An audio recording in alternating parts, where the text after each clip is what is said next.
let's call the meeting to order. As there's been our practice, I will read the opening statement. We do have a little slightly different than our normal arrangement because we have both virtual and in-house folks that can attend and speak on the public hearing, so we just outlined the rules at the advance so we're all on the same page. So get started. I said good evening. This is the regularly scheduled August 25th meeting of the Geneva Planning and Zoning Commission. I am Scott Stocking, Chairman of the Commission. Tonight, for the benefit of those audience, I'm joined by Commissioner John Mead, Commissioner Mim Evans, Commissioner Tim Moran, Commissioner Rebecca Holman, Commissioner Mike Slifka, and Commissioner Anna Miskiel. Recording Secretary is Vanessa Quayle. I have also joined by the staff, which is Assistant Planner Mike Busing, Community Developer David DeGroot, and City Planner Chayton True. Virtual attendees may watch or participate in a live stream meeting by accessing the link provided at the meeting agenda found on the city's website at www.geneva.il.us. For more information about meeting procedures or providing public comment, please see notice regarding public meeting and public comment rule modification, a link to which is provided on the agenda for the meeting this evening. This evening, the Commission will host 3 public hearings and 4 agenda items. As the chairman of tonight's meeting, I will guide the public, applicant, and commission through the public hearing process, which is outlined in the back of the meeting agenda. Please see this page for further details. The commission will open the public hearing, and each applicant will have an opening statement and a brief overview of their request. Commission members will have first opportunity to ask questions and make comments.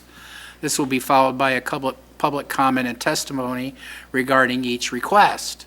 Audience members will be called upon virtually or in person and given an opportunity to comment. We ask that you state your name and address when it is your turn to speak. If your comment has already been made or your question has already been asked, it is not necessary to repeat it.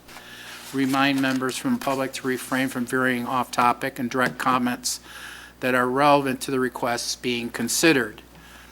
Following public testimony, the applicant will have an opportunity to provide a closing statement and comprehensively answer or respond to any comments made from members of the public. Additional questions or comments may be stated by the commission, but the public comment will not be reopened. The public hearing will then be closed, followed by the commission deliberation on separate requests.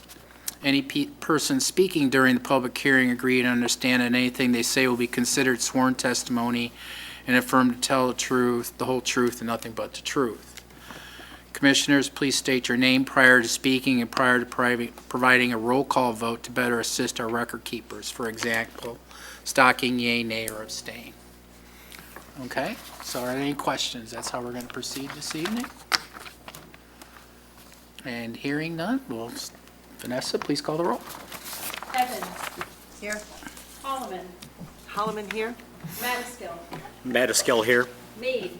Mead here. Moran. Moran here. Slivka. Slivka here. Chairman Stocking. Stocking here. Okay, and our next item is the approval of the agenda for this evening's meeting. Move to approve the agenda. Slivka. Madaskill second. Moved and seconded. All in favor? Aye. Opposed? Okay, next item is approval of the minutes of our last meeting, which was August 11th, 2022. Moran, move to approve. Mead second. Moved and seconded. All in favor?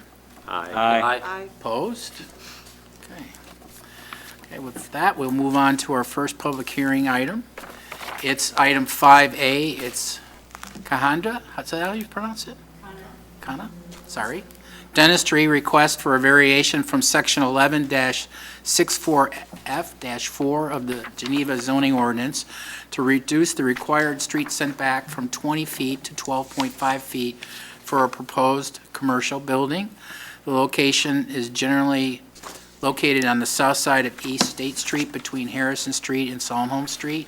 The PIN is 12-02-380-003, and the applicant is J&K Enterprises, Inc. Chayton, items to record. Yes, we do.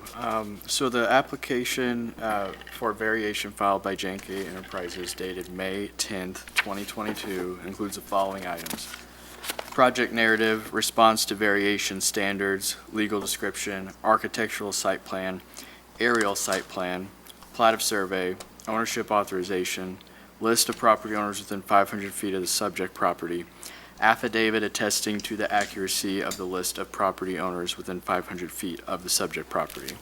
The contents of this file also includes a copy of the letter to all property owners within 500 feet providing notice of the application being filed, a certificate of publication from the Daily Herald for the legal notice that was published on August 10th, 2022 for tonight's public hearing, a copy of the public hearing notice mailed to all property owners within 500 feet, and a staff report from the Community Development Department to the Planning and Zoning Commission dated August 25th, 2022. Okay, very good. Thank you very much. We'll hear from the applicant. Okay. Yes, so also for everyone who's in the meeting who's going to give testimony today, will you please rise and raise your right hand? We got to swear you in. Okay. Do you swear the testimony you're about to give is the whole truth and nothing but the truth? I do. I do. Thank you. All right, we'll now hear from the applicant. So my name is Paula Price with Batir Architecture, and we are the architect of record. So I just wanted to give you a brief history of this project and why the variation is being requested. So Dr. Khanna actually bought this parcel of property probably back in 2005 or 6. The building was designed and ready for construction at about the end of 2006. And then the recession of 2007, 8, and 9 hit, so he put the project on hold. At that time, everything that he had proposed was well within the zoning and setback requirements. We weren't over any easements, but he's resurrected the project, and he's hoping to go forward, probably starting in spring of 2024. I'm sorry, 2023. Where are we? 2023. And because of the widening of Route 38, his easement doesn't really work with what we had originally drawn. So in order to get the required parking, it's really the reflection of the request. And I think the drawings that you have show how we were over just the corner of the building. I think, Chayton, you had brought up a concern, and I did address that, so I do have some additional documentation if needed. But that is basically the history of the building. So if we bring the easement down to 12.5 feet, we still can fit the site plan in, we can get the required parking, and there really isn't any other, variations that we would need. And it's about a 5,000 square foot building that Dr. Khanna plans to move his practice into. He's currently in Geneva, and he's had his practice here for close to 20 years. Okay. All right. Jake, do you want to say anything? I don't think I have Okay. anything to say right All right. Any questions to the applicant? Yes, Tim? Can I ask, if I understood correctly, the original plan envisioned 6 exam rooms, 6 staff, plus the other unit. If the variance is not granted, how much of that, if I understand correctly, it has to be redone? How many rooms would it go down to, and what is what I would call the profit line for dental practice in terms of the number of staff rooms? So I don't know if I can answer the whole business case for this, but I'm going to kind of give you his opinion of where we're at right now. So he is proposing to use about 3,000 square feet and lease out 2,000 square feet of this. If he has to, he will keep his practice designed for the 3,000 because he has, the requirements. He doesn't want to change that.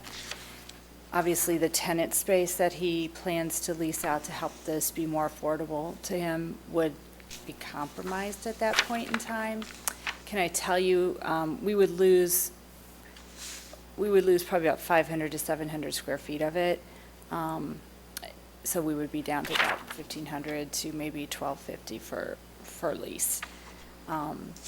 It gets a little bit more tricky to lease that out. He was thinking maybe another dental practice or something other kind of a professional medical type practice. So that's the reason for the request is not to cut that tenant space down. The tenant space would be in the front of the In the building, correct? front. Facing 38. Thank you. Yes, John? I have one question. On the photo of the proposed building, it shows a 7,000 square foot building, so 2,000 leased to the tenant and 5,000 for Kana Dentistry. Are you saying that he only plans to use 3 of the 5,000? Yeah, so the actual building is actually going to be about 5,000 when it's built. So we actually scaled it back a little bit. So it's 2,000 to a tenant, and where it says Kana Dentistry 5,000, that should be 3,000. It's that's Okay. correct. All right, thank yeah. you. Yes, Michael? Did you ever look at, or is there any opportunity to move the entire site plan toward the rear? So, I don't know if you can see that back setback off the park that's behind it.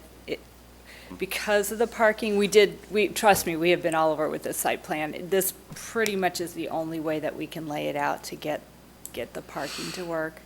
So there has been some investigation. So I the don't know. rear site setback is both building and parking? Yes, it's a transition setback of 20 feet. Yeah. Thank you. Yes, Rebecca? Is there a minimum requirement for the parking, or is that just what you would like, or? The minimum is 20, based on the minimum. zoning, yeah. Okay. And it seems like that's not very much for 6 staff, because that's a staff parking as well, right? Like staff and that's it for parking? Is that enough? I mean, That's what the zoning requires for this use group, so, he doesn't have, I'm actually a client of his, he doesn't really have all 6 spaces in use at one time. I mean, he's a dental surgeon as well, so one of those spaces is actually dedicated to surgery, and then the other spaces are for general appointments. okay, And right now, he has a staff of 5. okay. And what's I'm sure it's in here, but what's the zoning for this area? I mean, like, the front space couldn't be a food unit, or like, you said it's probably going to be like a medical business or something like that? It is, and he understands that he can't rent it out to a restaurant. He knows that it has to be a like use as to what his own is, because that's how the parking is designed. He does understand that. Okay. The zoning, it's B4 business district, so it would permit a variety of commercial uses. Potential restaurant could fit within that.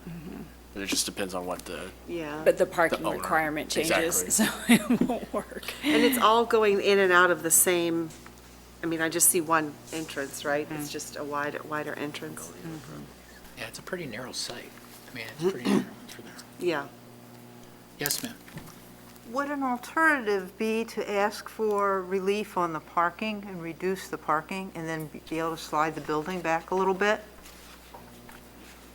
I mean, we certainly could. We were trying not to do that, just because I think what you were saying, I feel like the 20 spaces is probably the right amount for that building. We could do that. In fact, I think we had originally started with the thought with that, and then we didn't. It could be done, but I don't think it's probably the best idea. What does staff think about that? Which is more or less undesirable? If you were to make an Let me adjustment. just tell you, all the buildings, if you drive down, are Uh-huh. all set back at the same exact, so he wouldn't be in front of any of the other buildings, No, I because can that's see the that. existing. So just so you know that, actually, if you look at it, he will be in line with every other built structure there. I don't want to speak on behalf of the tenant, but I think that perhaps they valued having those additional spaces or having that minimum required spaces that they could fit on the property versus, I guess they went with adjusting the front setback, the street yard setback versus the parking variation because they needed the parking for their uses. Could they have adjusted the rear setback? Yeah. Could they have adjusting the rear setback and have less green space between the park and the parking lot? Potentially. David, do you have any thoughts on history? No, I was just going to say, there's a number of different variations they could have pursued, but this was the variation they chose to pursue because they wanted to preserve the square footage of the building and the number of parking spaces. And there's only, because it's a small site, there's only so many ways you can kind of lay it out and make that work. What is, oh, I'm sorry. Oh, sure, go ahead, man. What are we losing if we don't have that deep a setback? There must be some value to it if it was changed to be that, you know, when the road was expanded. What's the purpose and what are we losing? I'm not sure I understand. What are we losing in that 13 feet that's being, Yeah, I mean, Required. why was it changed so that this problem even exists? There must be some reason for wanting the setback to be 20 feet or whatever it is now. that's the district standard in the B4 district. With the East 8th Street reconstruction project, that 13 feet of extra right-of-way is necessary for the widening of State Street to accommodate the center turn lane and to accommodate the wider sidewalks on both sides of the street. So that's really why the right-of-way is being acquired. So is it going to be a problem Is what going to be a problem? if we now give a variation and you don't have to have, and the site doesn't have that deep a setback? I think even with the acquisition, the building is still in line or further behind the fronts of other buildings along that portion of the corridor. So I don't think it's out of character with the area.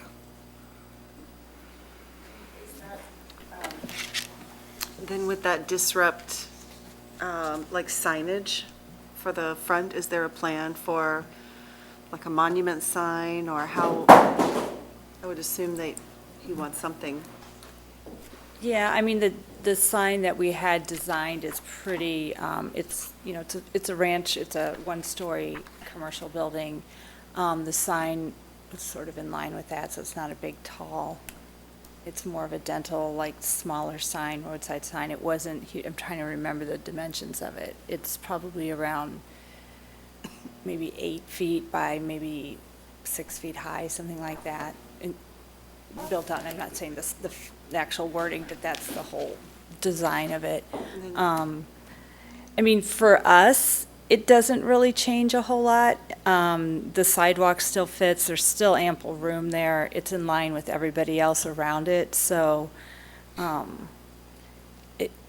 it's just that line moved back. Our easement line moved back. Yes, Michael? So the rest of the sites that conform now, if those sites were to change, the buildings were to be rebuilt, they would have to comply with the new setback. Any of the other properties along the street on either side, if they were changed in the future, they'd then have to comply with the new setback.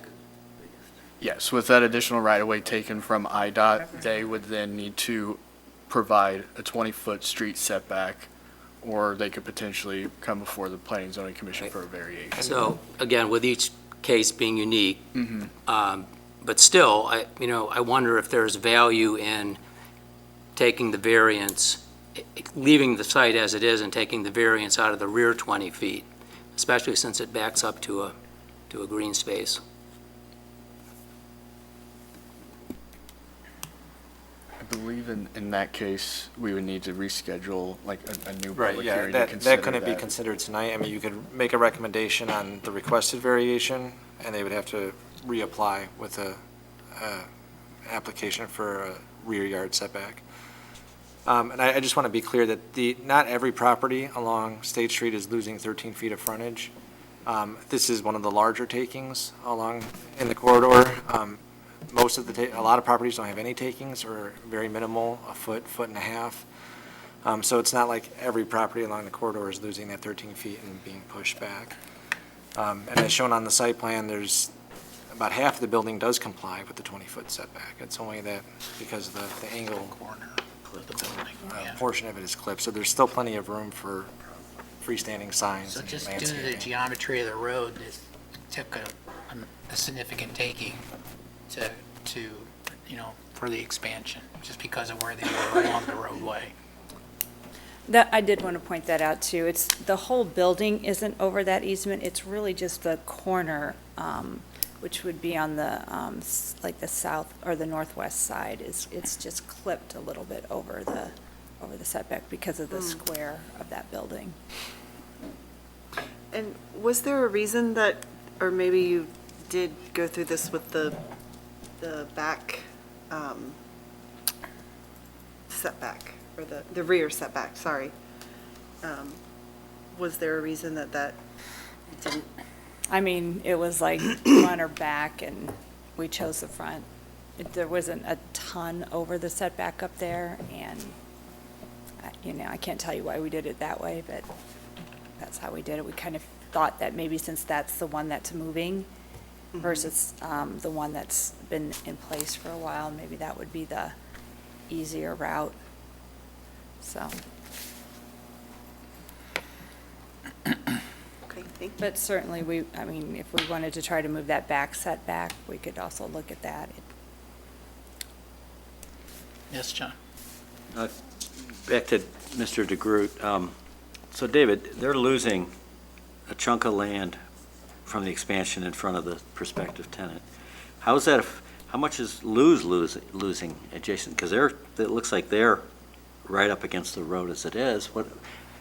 It's hard to imagine that it would all of a sudden reduce by 8 I'm trying to feet or pull so. that plan up, and if I can get it onto that computer, I can pull it up on the screen for Okay, everybody. because it just, I find myself looking immediately adjacent to the subject property and wondering, those are already existing. If they're ever redeveloped, they've got to conform or seek a variance, but they are where they are, and the road is going to work with them already encroaching on the setback in their existing property. So I find myself looking at the little triangular corner of this building and not thinking that that's overly material when compared to what's already there up and down, east and west. I did find the plan, so I'm just trying to locate it onto the transfer drive, and I can Okay. share it with her. The wheels are just spinning slowly. It's monster computers. Any other questions while we wait for the plat? Okay.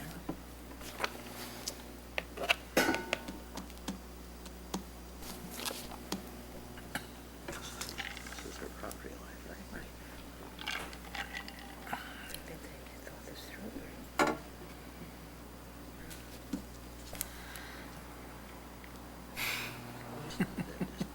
Of course. It's happening, just taking its time. So maybe as an aside, David, when is construction actually going to start? It's supposed to be fall of 2023. Yeah. Okay. Or spring of 2023, I think is what we're hoping for. Okay. Yeah, sorry. Oh, I was talking about the East State Street construction. Oh, yeah. State Street We'd like to construction, know that yeah. too, actually. I mean, again, this has been going on for a long time. It's tough to just- So city's match for the project has been there for a long time. Yeah. And the state just hasn't been able to move forward on it. Right.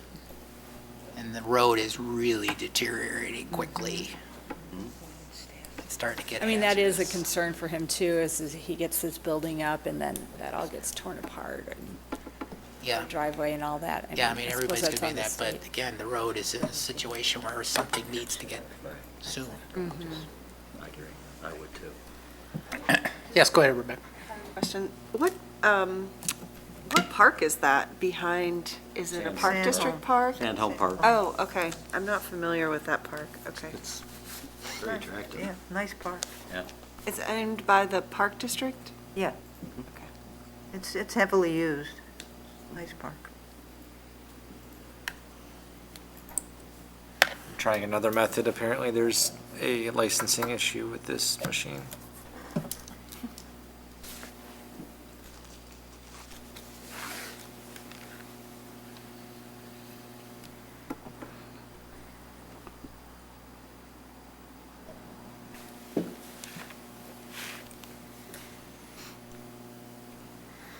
I have a question. Yes, go ahead, ma'am. As it's drawn here with the parking lot as it's shown, are you going to lose screening between the parking lot and the park? Lose what? Screening of trees or whatever? I don't have the landscape plan in front of me. I don't think so. I do know there's a one-for-one replacement if we do take down any trees of value, but I don't think there was anything there. I mean, there's a lot of trees on the site that have been there for a while, but not right in that area. I'm just wondering if you did slide it back to adjust the rear rather than the front, if that would result in more loss of screening than it is leaving it the way it is, because it does look like you'd have to take down some more trees, but I just don't know if it's significant enough to matter. There's not a lot there. A correction, the website states that the East State Street construction project is the spring of '23. So it's coming up. Yep.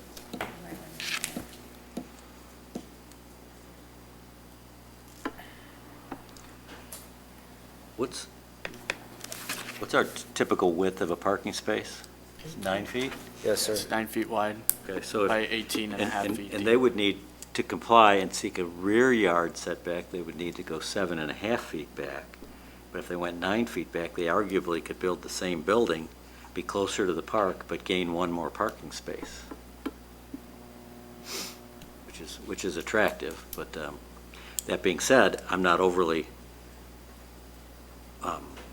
wired about just this little corner of the building either, personally, so.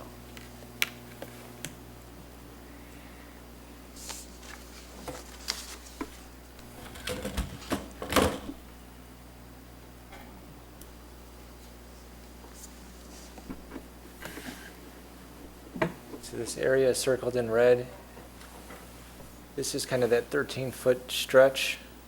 You can see once you get to Harrison, there's no takings after that. As you go east, there's no takings, and there's a little bit before you get to the corner of Sandholm.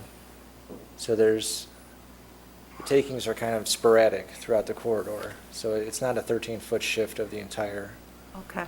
road. So really, it's right at Lou's Jeep. They stop taking 13 feet. For what reason? What's going on the street? Is the turn lane stop for some reason? I'm not the engineer. I don't Yeah. know. I don't know if it's necessary here for the turn. Maybe, Center turn lane. is there a way to go to the match line diagram that's over to the left? I just have the one page. Okay. Um, So I was just curious what happens beyond that. Moved my circle on accident. There we go. But yeah, this is one of the larger takings that I've seen as we've gone through it.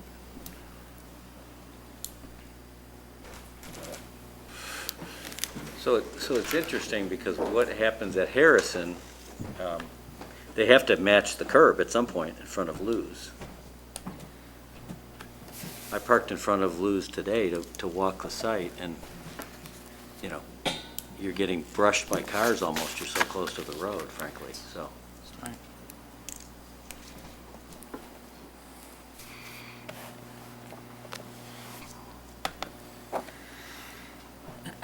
Okay. Any other questions at this time?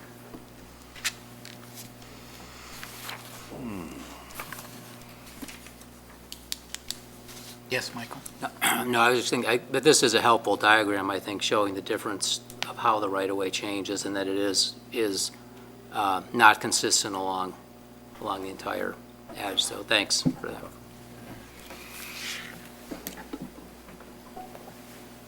And as requested, this variance works with the IDOT design, correct? Does. Okay.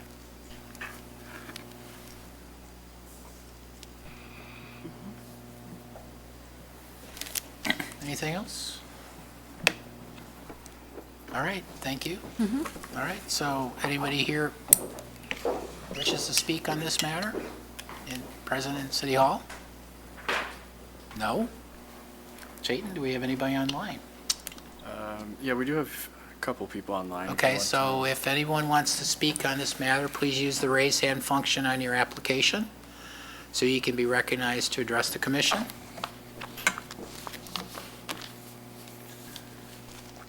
Okay, one last time. If you're listening online and you wish to speak on this matter before the commission, please use the raise hand function in your application so you can be recognized to speak to the commission. All right? No public comment. Yes, Tim?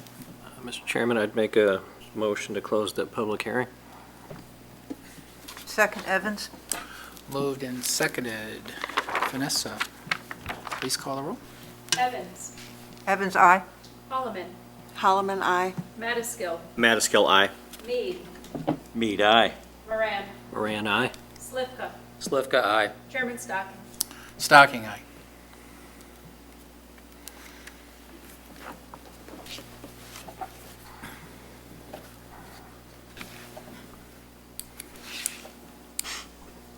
Yes, John? While I wish that the applicant would have taken some more time with city staff to explore seeking a variance on the south edge of the property, the rear setback, which might have also provided another parking space, I would not make them resubmit and come back with a different alternative. I would be comfortable with the application as submitted. I agree with that statement. It seems like there were other options that could have been more thoroughly explored, but this does not seem to be of that much concern to do it the way they're positioned to do it at this point. Tim? I agree, and I would also just note that this was really approved before, and it's not their fault that the state moved the goalposts. So this seems fundamentally fair to me. Good point. I mean, they made some accommodations based on their reality, and they came up with a scheme. I mean, the scheme does work, so. Anybody else? Yes, ma'am. Yeah, I agree with Tim's sentiment. The fact that, IDOT came through and obviously had to take the land, and the fact that the two neighboring buildings are actually still in front of their proposed site, their proposed building, I think it means, just doesn't have any adverse effect in taking the setback and decreasing it, so. Yes, Michael? So I would agree in general, especially, as I said before, given that the right-of-way isn't consistent along the road. It has less future impact, and so I'm good with it. Okay. Mr. Chairman, I'd like to make a motion for the approval of a variation from Section 11-6F-4 B4 Business District lot and area requirements to decrease the required street yard setback from 20 feet to 12.5 feet for the property located generally in the area of Sandholm and Route 38, subject to the findings of fact contained in the staff report. Moran, second. Moved and seconded.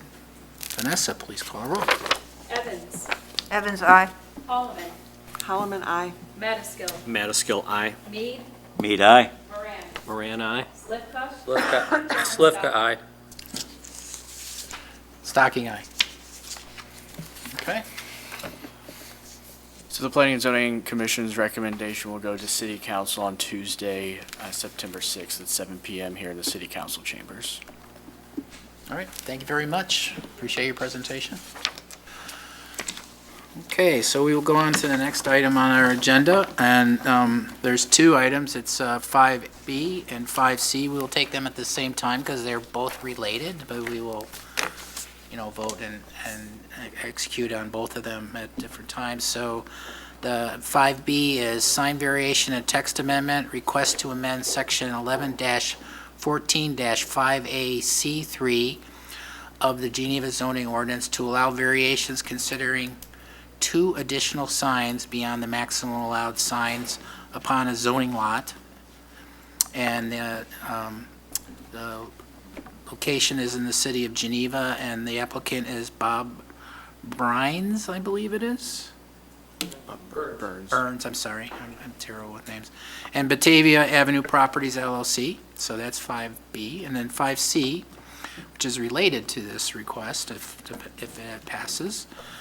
Sign variation request to allow 2 additional freestanding signs at 1950-20,000 or 2,000 Batavia Avenue. The location is, as aforesaid, 1950 and 2000 South Batavia Road. The PIN is 12-15-126-009, and the applicant is the same. And Jayden, do you have anything on the record? Yes, so the contents of this file include an application for a sign variation dated January 26, 2022, and an application for a text amendment dated March 31st, 2022, filed by Robert Burns of Batavia Avenue Properties LLC, including the following items: sign variation project narrative, text amendment project narrative, response to sign variation standards, legal description, plat of survey, supporting photos, list of property owners within 500 feet of the subject property, affidavit attesting to the accuracy of the list of property owners within 500 feet of the subject property. Additionally, the contents of this file includes a copy of the letter to all property owners within 500 feet providing notice of the application being filed, a certificate of publication from the Daily Herald for the legal notice that was published on August 10th, 2022 for tonight's public hearing, a copy of the public hearing notice mailed to all property owners within 500 feet, and a staff report from the Community Development Department to the Planning and Zoning Commission dated August 25th, 2022. All right, thank you very much. We'll hear from the applicant at this time. My name's Rob Burns. I live in Geneva. I office at the 2000 South Batavia Avenue building. Batavia Avenue's Properties LLC is the owner of the property. We've owned it for over 20 years. Somehow we ran afoul of the sign ordinance in the city of Geneva. So we had some tenants that wanted boldly to put their name on a sign on the street. So we did that. And next thing you know, we found out that we shouldn't have done that. We should have gotten a permit. Didn't know we needed to do that. It was the same sign location as it's always been. And digging into it further, it found that we were in violation of, we had too many signs. So we had 3 signs on our campus, and this was only 1 sign. So we started on the process of getting a sign variation to get 2 additional signs. We were well into that process, and then it was discovered that we were in violation of another part of the city sign ordinance, which says that if you need more signs than otherwise are allowed in a given zoning lot. So we had 1 sign, we had 3 signs on 1 zoning lot. We're only allowed by law 1 sign on 1 zoning lot. So you're only allowed to ask for 1 more. We were asking for 2 more. So we then needed a text amendment, or at least that was the solution, to go through that process. So before you, you have 2 requests to deal with what started out as putting tenant names on a sign. We submitted all the proper documentation, and we're here. All I'd like to say is, I don't know if any of you know our campus down on Route 31 or ever had cause to go in there or drive in there or look at the buildings. It's been around a long time. The signs have been in those locations for a long time. So there's 1 at each of our entry drives, which seems to make sense. And then we had 1 larger sign that was meant for the larger building, for the main tenant of that building.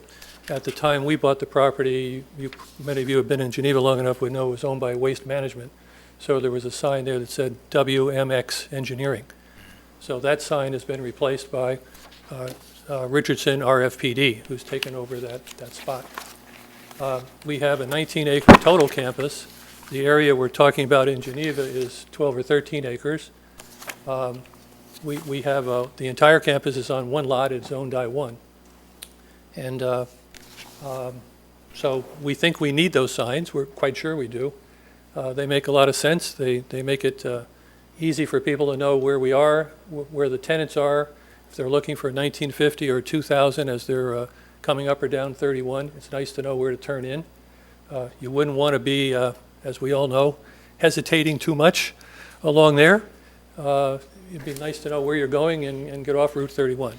So we think they were well thought out in the beginning, and we've kept them there. And we'd hope that they would be approved, and we'd be able to get our 3 signs. So that's all. I think that's basically it. Okay, thank you. Any questions? Yeah.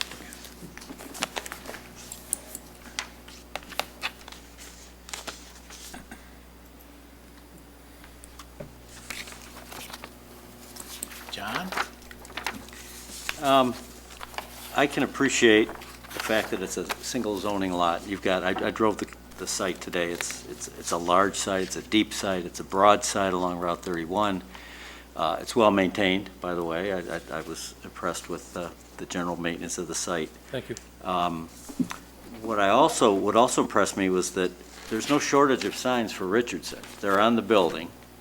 They're on their single main sign, the tan sign up in the center, and they're also on the monument sign that's out near one of the entrances. So I found myself wondering, I guess question first, is there a requirement that they have that single Richardson sign in front of their building? By lease. Per their lease?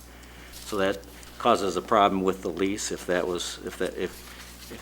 one sign had to go, it probably couldn't be that, or you have a problem with your tenant. Definitely. Yes. It makes sense, I think, to have a sign, one could argue at each entrance. I'm struggling with figuring out if we're getting comfortable with the need for 3 signs, especially when they're on the building. There's no, it's definitely a Richardson campus as identified, so that's what I'm trying to work through. If I could comment, you're helping me remember a little history there. So when, as you could see, there's 2 major tenants in the front building. Right. It's a so-called 1950 building. And so when you drive in there, the way the parking is designed, if you're not sure there's 2, each have their own entrance. There's no common area. So you can either go in Richardson or you can go in Suburban Labs. And if you drive in there, it's very helpful to know which one you're going to, because there's a little, you saw that little circle. Yep, sure. That goes in front. If not, it can get a little screwed up in there. And somebody can even make a quick left, a right and a quick left and go in, and you're going what we would hope would be the wrong direction. So the laboratory felt that they needed to have their name on the building to make sure that, and they have a fair amount of traffic. I think among their customers is the City of Geneva. They do a lot of water testing for municipalities, so they have a fair number of people picking up samples, dropping them off, and they felt they needed to be seen pretty quickly so they weren't going into the Richardson entrance by mistake. Right. So the Richardson, they were tied together to put their little name above their own sub-entrances. That's how that came about. That was not there originally. Okay. So it's a good question, I think. Tim?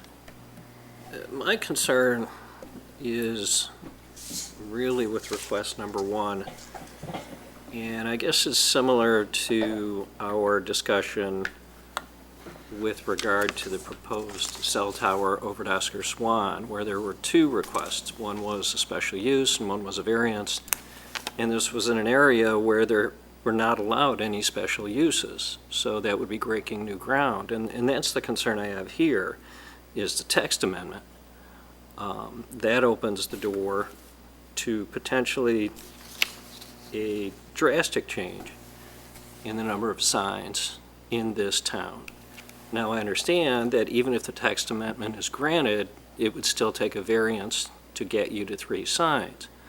But I assume this ordinance has existed on the books for many years for a specific purpose.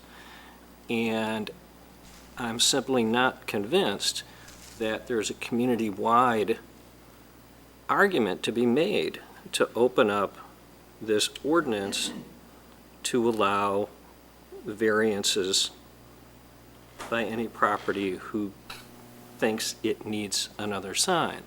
That's my problem. I'm not concerned with these signs. I think Mr. Burns makes a compelling argument. I'm just not sure I could support amending the text of the ordinance. Yes, Rebecca. I guess my question is about the square footage of total sign allowable for this area, for where this is zoned. So a freestanding sign is allowed 40 square feet. 40, Just okay. like a wall sign. So there are two buildings on the property, so each building, I mean, I know it's one sign, so how does that break down with the two buildings? Or, So there are two buildings on a single zoning lot. So because it's one zoning lot, they're only allowed one freestanding sign between those two buildings, all the tenants. okay, so from your perspective, to have a sign for each building doesn't cut it? Like, if you were to, so if there were two signs, it would be 20 feet per sign, right? It'd be 40 square feet per sign. Each freestanding sign would be allowed to have that maximum. Oh, okay. allowable. Yeah. So they wouldn't have to split the 40. So that wouldn't be a text amendment, that would be a variation. The second sign would be Right. under the current The second ordinance. sign would be under the current ordinance, so I'm sure you've considered that. Is that not enough? I guess. Well, I would observe that the sign ordinance, I remember when it was written, it's very long. A lot of effort and time went into creating it. Our reaction was it had almost nothing to do with us. We thought it had nothing to do with us at all. It seemed to focus primarily, as I think it should, on downtown Geneva, where people have stores that are 20, 25 feet wide, and whether someone puts up a sign a foot and a half closer to the sidewalk could be absolutely crucial to another tenant's retail business. And over the years, I've seen a number of issues, living in town, where those sorts of things have come up, and I'm sympathetic to those situations. We have 800 feet of frontage on Route 31. We have 19 acres of land. We have almost 100,000 square feet in these two buildings. We have a lot of tenants. So it seems reasonable that that ordinance was really not meant for us specifically. I mean, it was primarily focused elsewhere. And that's where I think we ran into the problem. We didn't even think about it, honestly. So I don't know if that's a complete answer to your question, but that's how we were thinking of it. So what size are these signs? I mean, They're all labeled on one of the submissions we made. oh, I see, sorry. I don't know if you have it in front of you. This one? So they're Yeah. not jumbo signs. I mean, they're normal signs for the city.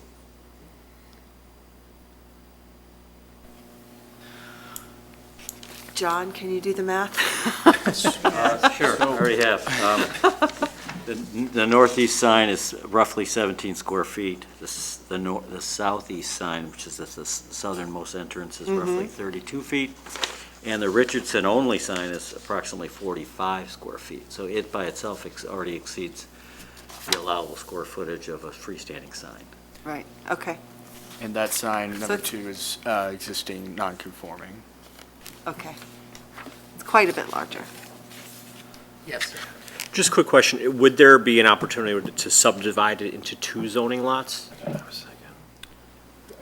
Is that I don't know if that's an option or if it's even feasible, but just was curious about that. So if the zoning lot was split, each zoning lot would still, He would still need to come in for a variance on one of the lots. yes, Right. correct. And then my other question would be if we were to approve the text amendment and someone were to come in the future to get a variance request, And obviously, if we have the ability to request two, they're going to try to request two. When it came before us, if we didn't see a compelling need for them to have three signs, could we say, we don't approve it as it stands, but we approve one sign? Or how would that work? Yes, you can always grant a variation lesser than what is requested, but not more than what was Okay. requested. That's all I've got. Thank you. And regarding the zoning lot split, if you look at the Plata survey, there's a lot of shared drives and parkings, and the buildings are, just the way everything is kind of configured, I think it would be very hard to split the zoning lot without creating a need for other variations, whether it be setbacks or lot coverage or Right. whatever. Lots of easements. Yeah. For Thank those you. of you that don't know, it was a large, single-owner corporate campus. Mhm. And, that's, if you've driven through, you can appreciate the way it was done. Right. Yeah. So it wasn't like you started and you'd have building and then a building. Right, right. Yes, ma'am. So as I recall in reading through the sign, the blue and white sign, Yes, that was originally a Realtor sign, correct? yes. And a Space Realtor, release. right, and a Realtor sign is exempt from these rules. That's correct. And it still says office space for lease. So technically, is it still a Realtor sign? And as long as he kept office space for lease on the bottom, it would be all right? Well, I believe there were 4 other tenant signs on that, so it would, There are. yeah, so it would count as a freestanding sign for a zoning lot. So once It's you, no once you longer- vary from office space for lease only and add another use to the sign, it becomes a regulated sign. I believe it'd be a freestanding sign identifying those tenants with the component of space for lease, a real estate sign. And conversely, if we approved 3 signs on this lot, a 4th one could go up that said office space for lease, and that would be okay. Technically, yes.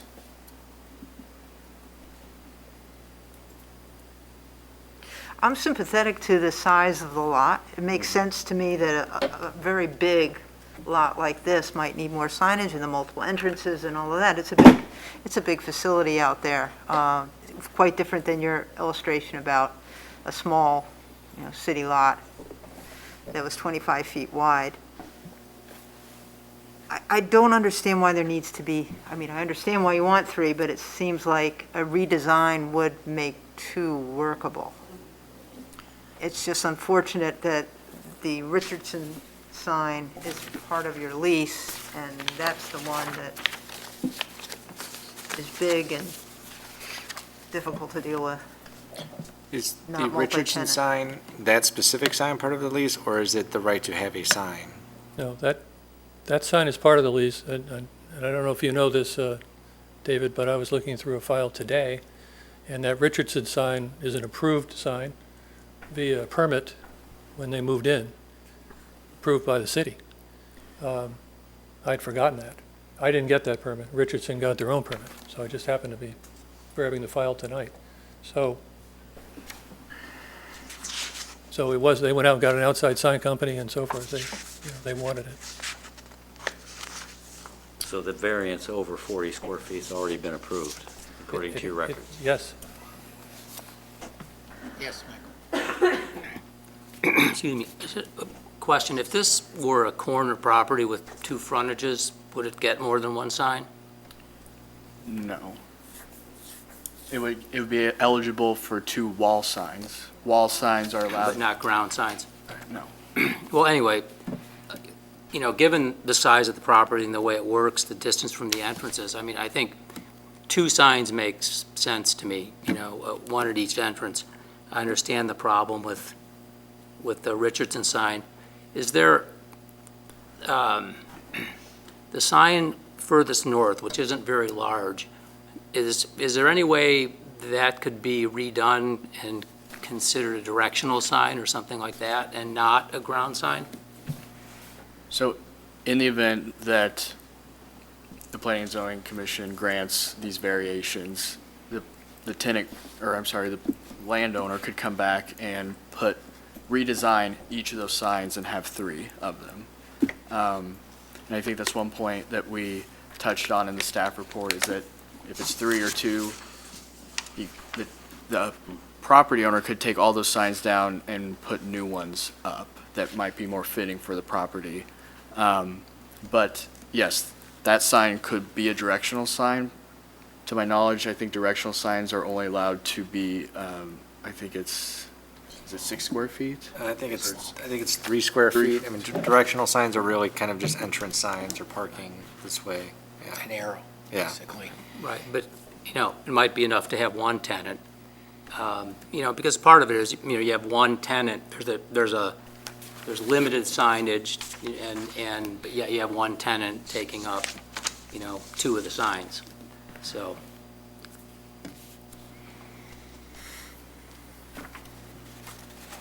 Yes, Rebecca.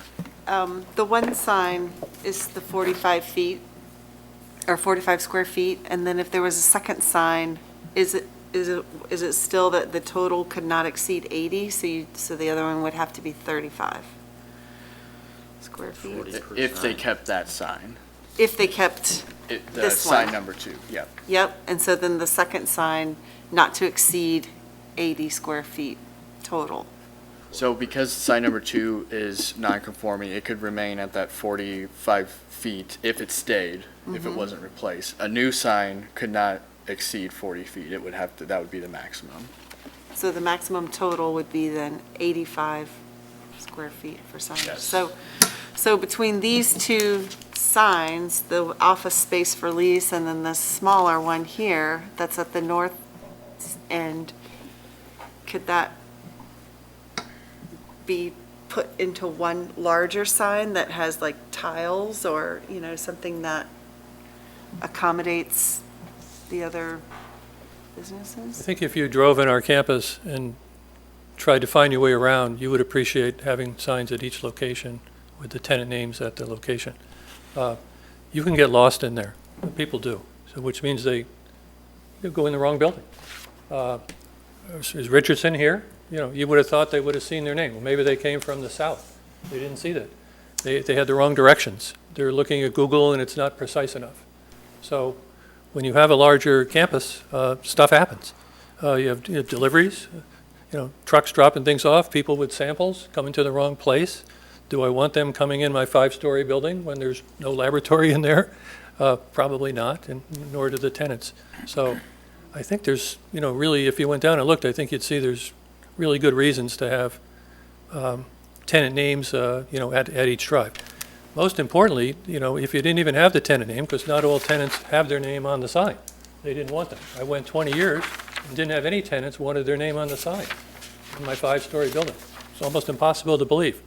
People sometimes said to me, do you have something against putting the tenant name on the sign? I said, no, none. They don't want it on the sign. They want it to be left alone. But the idea of having the 1950 and the 2000, that's very, very important. And we've talked about this with staff. You just need that when you're traveling along 31 to know exactly where you're going and get in and get off the road. That would be my answer. Yes, John. It feels to me like the 2 most critical signs are the 1950 northerly entrance and the 2000 southerly entrance. The sign that's kind of the elephant in the room is the Richardson sign, which is tied to its lease. Has there been any, and I'm guessing that there hasn't, but there might be, has there been any discussions with Richardson about allowing their sign to be moved from where it is and effectively eliminated, but you've got 17 square feet for the 1950 sign. You've got 23 square feet you could increase that sign by and just have a sign, a very large Richardson sign and above a small suburban laboratory sign at that entrance, and you'd be seeking a variance within the existing ordinance. Right. They'd still get meaningful and material, you know, suburban laboratories could be the same size, but you could have a large Richardson sign right up at the street, which might be more impressive, frankly, than their existing dated sign, right? It's not been discussed. You don't usually go looking for issues to discuss when you have Right. leases with tenants. I understand. I don't know if many of you know, this is the largest tenant. We have some of the largest tenants in Geneva. Okay. So larger tenants tend to think they're important. So if you're a landlord of a large tenant, you do everything you can, shall we say, to support them and keep them here and keep them happy. So we haven't brought that up. Again, keep in mind that I agree with your comment, the 1950 and, as I just stated, the 1950 and 2000 from a safety and access and going, they're very important. Very, very important. We need those. So we inherited the other. Waste Management had it. Right? It's been there longer than I've lived in Geneva. I've only been here 25 years. And that's why the Richardson sign, I think, is probably there. They saw the opportunity, they wanted it. They came to the city, they got it approved. And here we are. And at that time, I'm assuming there were not signs at the other entrances? or- No. There were definitely signs at the other entrances. At least the 1950? But Oh, because yeah. the other one was just a realtor sign. So, Well, the history there, if you want to go farther back, is at the time we bought the property, and some of you who lived here longer will remember, ConAgra Foods was leasing the entire 5-story Okay. building, the 2000 building. And they had a sign of their own with all their brands listed on there, Swift Eckrich Turkey, Swift Eckrich Meats, Butterball Turkey, and so forth. And they had a large panel sign in that location. So, at the southerly entrance. yes, I don't know if any of you remember it, but, so the history is there's always been a sign there. But yes, we, not having any tenants who wanted their name on a sign in that location, that's where we put a marketing sign for that building. So there's always been a sign there, but it's changed from ConAgra Foods to a marketing sign to what it is now, all at the same location. How long has the 1950 sign been there? That always been there too? Yes. And I'm assuming when you say yes, it may not have been built in this with the same materials, it might have been replaced, but I there's been can't, a sign. yes, I don't know, I guess would be Right. a long time, very long. Question for staff. And I don't know how long the sign ordinances have been in place as they stand today, but if there were 3 signs on this property when it was Waste Management, ConAgra, and then the 1950 sign, but then, so it was kind of legal non-conforming. When it went to a real estate sign, did that take that legal non-conforming away from the property, and now because they've now instituted tenant names, it becomes non-conforming, needing a variance? Because it sounds like, and I don't know the timing of the sign ordinance versus these buildings are how old? 40-plus years? Okay, I mean, is there any argument that they're grandfathered somehow or legal non-conforming like we have on some conditions where you The existing ordinance was adopted in 2011 or 2012, I believe. So those signs were gone by that time. And the signs were, the ConAgra, yeah. Right. So the real estate sign, as it was just a real estate sign, was within the parameters Right. of an exempt real estate sign. It was when the tenants were added that it converted to a freestanding sign. So the And I don't know 2 what- existing signs were kind of grandfathered in as 2 signs on one lot. So if they didn't change the real estate sign, would they not need to come for any kind of variance tonight? That's how we were treating it, is the existing 2 signs were legally non-conforming, and when this converted to more than a real estate sign is when it became non-conforming and needed And the who variation. brought this up? And opened this can of worms? As you've seen in the past few months, we've had a number of signs put up without permits, and we're trying to be consistent with our enforcement, so. Right. I worship at one of those places. So I guess for me, the crux of the matter is whether the commission is comfortable relieving this requirement as, in the ordinance. I mean, it's in there now. I mean, it was put in, and I was part of the group that put the sign ordinance together. Right. And we spent a lot of time on it, and we went through different scenarios, and it's sort of like case law, you have bad things that happen, and it results in bad case law. And it's sort of like, you know, I understand the situation that this man is in is a bad situation, or an unfortunate situation, let's just say it that way. But is the commission willing to throw the rule based on this situation?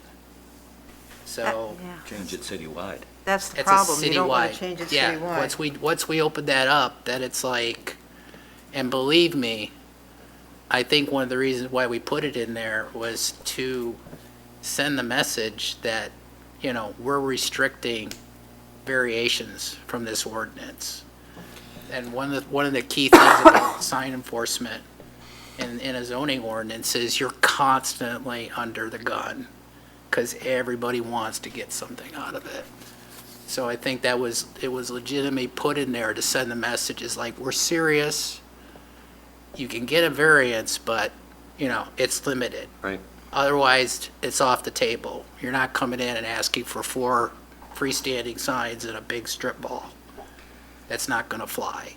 And to your point, recently, we've had a lot of larger site approvals that potentially could result in, you know, industrial buildings or campuses being considered, that dynamic, if we expanded the ordinance to 2 additional signs, there could be Yeah, some like this, immediate what we just pressure. did with the Burlington location was a perfect example of that. We had a lot of going back and forth on that, like who was going to get a primary sign, who was going to get this. Right. And that's just the tip of the iceberg. So, again, it's just whether, again, I'm not saying one way or the other, but I'm just saying is that from my recollection when we did the ordinance, and again, from my past experience in enforcing zoning ordinances, sign ordinances are hard to enforce, and you're constantly under the gun. They're always coming in, they're asking for variations, they want exceptions, and, you know, they plead hardship, and in many cases, it's just, you know, it's not expedient. You know, it's like that, they just want it. Yes, Ed? One question I had was, could we change the text amendment to reference the amount of frontage that a lot has? So you can request 1 additional sign, but if it's X amount of frontage, you're allowed to ask for 2 signs, or something like that? Would that be allowed in a text amendment? Good. Well, I was going to ask the same question, or related to, like, you brought up the larger buildings that are being built, related to number of tenants. If there's 2 tenants, then, and this much, just to draw some sort of parameters around it that make sense. If you have, you know, 3 to 4 to 5 tenants, it's hard to tell a tenant, you can't have a sign, or you can't have the sign that is in your lease, or, but yeah, just related to the frontage. So there's still flexibility in the ordinance and the fact that we can grant variances and so forth, so that we do allow some flex, but again, this is a hard cap. And once you release the hard cap, then you're dealing with, I'm just going to say, it just from my experience, is that, again, professional experience when I was enforcing zoning sign ordinances, you've opened the gamut now, so now you're dealing with more moving parts. So I think, I mean, I can't speak for the planners, but from my perspective, when that was put in, I thought it was a very good idea. And so far, we haven't, I mean, I'm trying to think, for folks that have been with the commission for a while, like, have we had this kind of, Jayden, have you found an encounter? I can't recall where we've had this issue, where we've had somebody come in and say, oh, I want 3 signs. I don't think we've ever had it.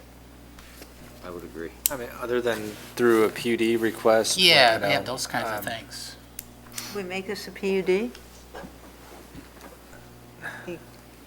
Well, I'm I just, mean, this, not tonight, no. No, not tonight, but with. Is that an if it option was- for this gentleman? You know, that could be something to look at because of the nature of two buildings on one lot and kind of the Shared configuration of the ingress, shared ingress Yeah. and egress and and like parking. what Adam was pointing out, having some nexus in terms of, you know, there's a rational basis behind maybe giving another sign because of the size of the lot, the frontage or something that at least I mean, you look at this property, there's deals with that. 670 feet of frontage along Batavia Avenue, and that's more than 2 downtown city blocks worth of frontage. Yeah. So it is quite a bit of frontage, and that is something I think you could address tonight if you wanted to amend the text to have some parameters that would be within what was advertised as a text amendment tonight. If that's the will of the commission, you could add some parameters that way. Yes, Tim? Two words of caution. Throwing the concept of a PUD out needs substantial research. It results in title issues, tax issues. Certainly the owner is going to want to weigh in on this question. He's going to have substantial costs involved with even considering that undertaking. Maybe it's a good idea, maybe it's not. Secondly, if we want to consider amending the text per Adam's suggestion based on front footage, I could probably live with that. But my request at this point would be to table this motion and look at some language and look at what we're talking about in terms of frontage and compare it to the other possible property owners in this city that might want then to come in under that amended text. Yeah, again, the sign ordinance, we spent a lot of time crafting it based on the different districts and how things were gonna apply in the city, so it's prudent to look at it, because again, it's a significant provision. I'm just saying, it's from my perspective, it's a significant provision in the ordinance, in the sign ordinance. Yes, Michael? And I just want to say that, I think, too, that the 3 signs here, to a large extent, is being driven by what's there to fix a problem. And so, when I look at it and I said, what makes sense for this site? 2 40-foot signs, one at each entrance, makes complete sense. It's plenty of signage for the tenants. But to change the ordinance just because there happens to be an existing sign on the property that really maybe doesn't even fit what a solution might be, I'm just hesitant with that. That's where I am. That's a good point. We're trying to craft a change that affects everything citywide to accommodate an unfortunate situation on this one site, that if it wasn't for that one sign being incorporated into that lease, we wouldn't even be thinking about it. You'd just say, well, this is the logical way to sign this site. So it is trying, I'm sympathetic, but I'm not sure that it's the right thing to do. Scott, your word unfortunate is a good one for this situation. Yeah, I think fortunate. I said bad, but unfortunate. I can make an observation. Looking at it from the city point of view, I could see you don't want to have an unlimited numbers of signs you can increase by. And I'm sure that was thought of, as I guess you pointed out, a long time ago at great length. We're not coming in asking for them new. We have these already. Okay. I suppose one could, now that I understand the way this happened, because we knew nothing about this. Okay. We have every right to believe we were grandfathered. If there were anything going on, we were allowed. But we never did think of it. But if you would have asked me, that's what I would have said if someone came in. What are you, crazy? Of course we're having these. You could have argued, I suppose, hearing what you've said, that we really only had 2 signs, because after the ConAgra sign went down, we had a marketing sign. So we've had 2. We're asking for 1. That's 3. 2 and 1 is 3. You're not changing your text amendment at all, given where we were. Well, I think It's a way of thinking about it that it may not fit, but it certainly avoids some of the other issues. Dealing with it on a frontage basis, to me, seems to have, some real, it's one of the biggest differences that we have.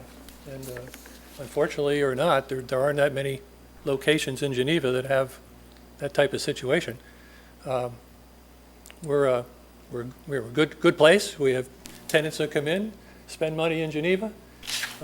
They're well-respected. They stay a long time, unless they're a Fortune 500 company occasionally that makes a decision and pulls them away from me. But for the people that are here, that are working there, they're happy. we just like to be sort of left alone, and you haven't seen me in here looking for various things or looking for money from the city. You know, we enjoy where we are, and we'd like to stay there. Yes, Tom? Mr. Chairman, one other thought. And again, this would require a motion to table, but Commissioner Mead's concept of one or two of these signs being grandfathered in, has the commission ever taken a matter under advisement and asked city council for some research or a letter explaining whether that might be possible or not? Not since I've been here. So, 2008. So, we have not done that. But, I don't, Jake, do you have anything to say about that? I guess, what exactly would be the, Well, can you I guess clarify the question would be, I think, given the timing of this, and particularly the monument sign, the Richardson sign, which predates the ordinance. It's been there since it was Waste Management. I remember that sign too. If that sign were not required to be part of the ordinance, it predates it, stands on its own, has its own legal standing, that means there's two signs on the lot, and therefore a variation to be granted for the second one.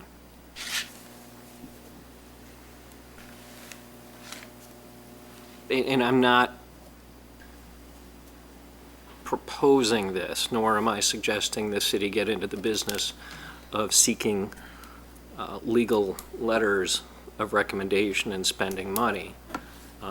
In fact, perhaps thinking this through, it might be the property owner's best course of action at this point to table it and talk to his own attorney and see what he thinks of that. I haven't, and I certainly would rather not spend any more money on this issue or any more time whatsoever. No, I understand that. The initial part, the first part of your suggestion seems to have some merit to me. So, but that's up to you guys to decide, not me.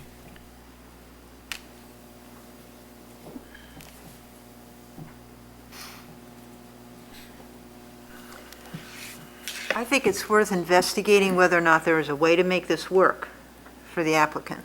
I'd certainly like to see it work for the applicant. But that's going to require tabling it and some additional research, investigation. I don't know if it's on the applicant's part or the city's part, because I don't feel comfortable just changing it uniformly in the way that has been requested. So if there's I would be in favor of tabling it and looking into ways to make this work.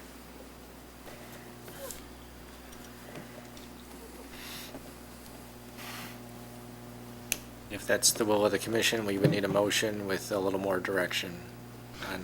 Well, we first need to close the public hearing and get to that point, but Well, I would. I guess not if we're going to continue the discussion. Correct, We wouldn't want to you're close right, the- you're right.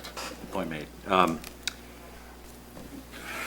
Yeah, I would have a hard time approving changing the ordinance broadly as submitted or requested.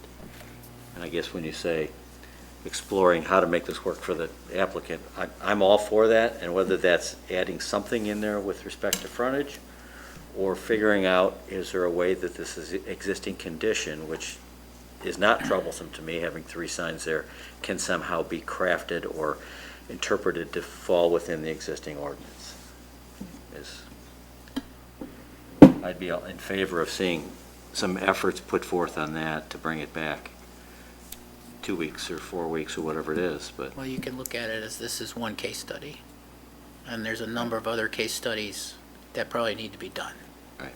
Before we vote on an amendment. Right. So, commercial scenario, something downtown. I don't know if it's downtown even. I may have misspoken on that in terms of a freestanding sign. And I think But Yeah. But I think, again, a couple different scenarios to, to contemplate in terms of, and there's different ways to do it. Frontage has been suggested. There may be other criteria that makes rational sense, it has a nexus in terms of saying, okay, since it is a unique situation, we can, in this provision, allow 3, have 2 additional. Again, I think we should put a hard cap on it. So, and not just put, you could ask for a variance, sign variance, that's not gonna work. So it's like, so you can, you're allowed these number, but if you need a variance, you can get maybe 2 additional with meeting a certain criteria. You're allowed to ask. And then we go through the review process, case by case. I could take a stab at a motion. Give good direction to the staff on this, please. So I just want some clarification, I think, for Sure. the department. There seems to be a question, a couple items to consider right now. One of the questions, it seems like, is whether or not one of the signs would even qualify as a non-conforming sign based on the history of its placement, et cetera. Okay. I just wanted to clarify That needs that. to Is that even a valid legal I argument? think that needs to be answered in some regard. Well, yes. and there's a subsidiary question to that, because I think it is a legal question. The subsidiary question for city council is that even my job? We don't issue advisory opinions. So that's the threshold question. Does the city even do this? Do they spend the money? Do they take up their legal counsel's resources on these types of questions? If not, it's the end of the question. We go to number 2, which is what Mim was alluding to, that staff put their heads back together and perhaps, per Commissioner Madiskell's suggestion, more narrowly draft a text amendment based on something like front footage. I feel like that makes the most sense. I mean, as far as something that can be transferred to other businesses, to other scenarios, it feels, I mean, I guess on the first question, I'm happy to talk to our legal counsel about it. In my opinion, I think whenever the sign was erected is irrelevant. It's a legal non-conforming sign, means it's allowed to stay. It doesn't mean it doesn't exist, and it doesn't count towards the allowance for that zoning lot otherwise. And I'm relatively confident that would be the opinion we get back.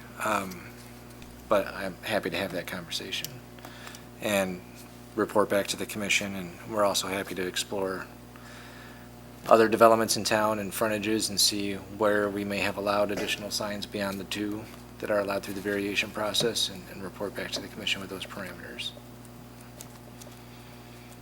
And also work with the applicant, and it's up to the applicant to decide if they want to investigate anything with the tenant, to incorporate meaningful additional square footage in the northeastern sign, and eliminate the grandfathered sign, if I can call it that, the Richardson sign. I understand you don't want to necessarily open up a can of worms with a tenant, but that might be the best thing for the property. I think everybody, the consensus is that this particular property with a meaningful sign at each of the 2 entrances would work really well. And it's unfortunate that we've got the 3rd sign for Richardson that, because of its implications in the lease, is really standing in the way of moving this forward tonight, frankly. In the history, yeah. Okay, so, Mr. Chairman, I'd like to make a motion that we continue the public hearing and allow staff to take time to work through considering other options for the text amendment, which would more narrowly address the issue of expanding the number of signs allowed under a variance, and to come back to us with other options. if we're going to continue the public hearing, we need to continue it to a To a date date certain. certain, correct. And I think the motion should also clarify, we're continuing the public hearing for items 5B and C. Okay. So, So the next Planning and Zoning Commission meeting would be for September 8th. does that give you enough time? I'd feel more comfortable, 22nd? Yeah. that's my wedding anniversary, so my wife won't like that one. but I Either won't be way, here the 22nd. either way. I won't be here the 22nd. So yeah, maybe the 22nd, give them more time to look at it. Because they need to take a look at it, at different scenarios, different cases. I won't be here, but I'm sure there's 6 other folks that Yeah. will. To So, have clarity. to further clarify, that would be continue the public hearing for items 5B and 5C to allow staff to do previously said work and come back with options on narrowing the changes in the text amendment, or narrowing the text amendment changes to reduce the broadness of the potential changes and its effect on the community, and to investigate other areas in the city To September 22nd. to September 22nd. I believe that is a well-formulated, It was like a pinball. complicated, but well-formulated The good news is everybody understood it. motion. Read back one more time, just for the record, All right. please. Mr. Chairman, I'd like to make a motion that we continue the public hearings for agenda items 5B and 5C to the regularly scheduled Plan Commission scheduled for September 22nd, 2022, to allow city staff to consider more narrowly changing the text related to number of signs that are allowed, or the sign variances on particular signs in the city of Geneva, on lots in the city of Geneva. I think Second? that is moved and seconded. Vanessa, please call the roll. Evans. Evans, aye. Holloman. Holloman, aye. Madaskil. Madaskil, aye. Mead. Mead, aye. Moran. Moran, aye. Slivka. Slivka, aye. Chairman Stocking. Stocking eye. All right, so moving on to the September 22nd meeting and continue the discussion. Thank you all. Appreciate the. Appreciate your time. Thank you. Thank you, the sir. thought. Okay. Yep. Okay, so we're going to move on to the final item on the agenda this evening, which is 5D. This is a fence height text amendment. This request for text amendments to Chapter 2 definitions and Chapter 3 general zoning provisions, Chapter 15 zoning illustrations of Title 11 zoning of the City of Geneva Code related to the regulation of fence height and locations in the City of Geneva, Illinois. The applicant is the City of Geneva, Illinois. And Jayden, do we have items? Yes, so we do have contents of this file as well. It includes an application for a text amendment filed by the City of Geneva Community Development Department, including the following items: text amendment project narrative, a certificate of publication from the Daily Herald for the legal notice that was published on August 10th, 2022 for tonight's public hearing, and a staff report and presentation from the Community Development Department to the Planning and Zoning Commission dated August 25th, 2022. Thank you very much, Jayden. All right, David? Gonna walk us through it. All right, I got it to work. Thank you, Mr. Chairman. So on June 27th, 2022, the Committee of the Whole held a policy discussion regarding the regulation of fences in Geneva. The topic was brought forward because staff and several alderpersons had conversations with residents regarding our fence height regulations, possibly amending them or pursuing variations. The discussion included various aspects of the regulations, but primarily focused on the appropriate height of fences in the street yards. Our ordinance currently limits the maximum height in a street yard to 42 inches. Links to the video and minutes from the meeting were included in your packets, so I will try not to repeat that entire presentation. Just provide kind of a brief background and summary tonight, but if there's any questions, just let me know and I'll be happy to elaborate more. The committee discussed the potential of increasing the allowable fence height in the street yard to 4 feet throughout residential properties, increasing the allowable height to 4 feet for corner lots only. And then also increasing it to 4 feet only when swimming pools are present, because if a swimming pool is present, it is required to be surrounded by a 4-foot fence. They also discussed through lots and how fences are regulated on through lots, clarifying the allowable height in the rear yard of a through lot. And I'll elaborate on each of these kind of terms as we go through the presentation. They also discussed establishing opacity requirements for fences located in the street yards. So as I mentioned, the city's regulations restrict the height of fences in the street yard to 42 inches. As shown here, the street yard is anything that is forward of the house.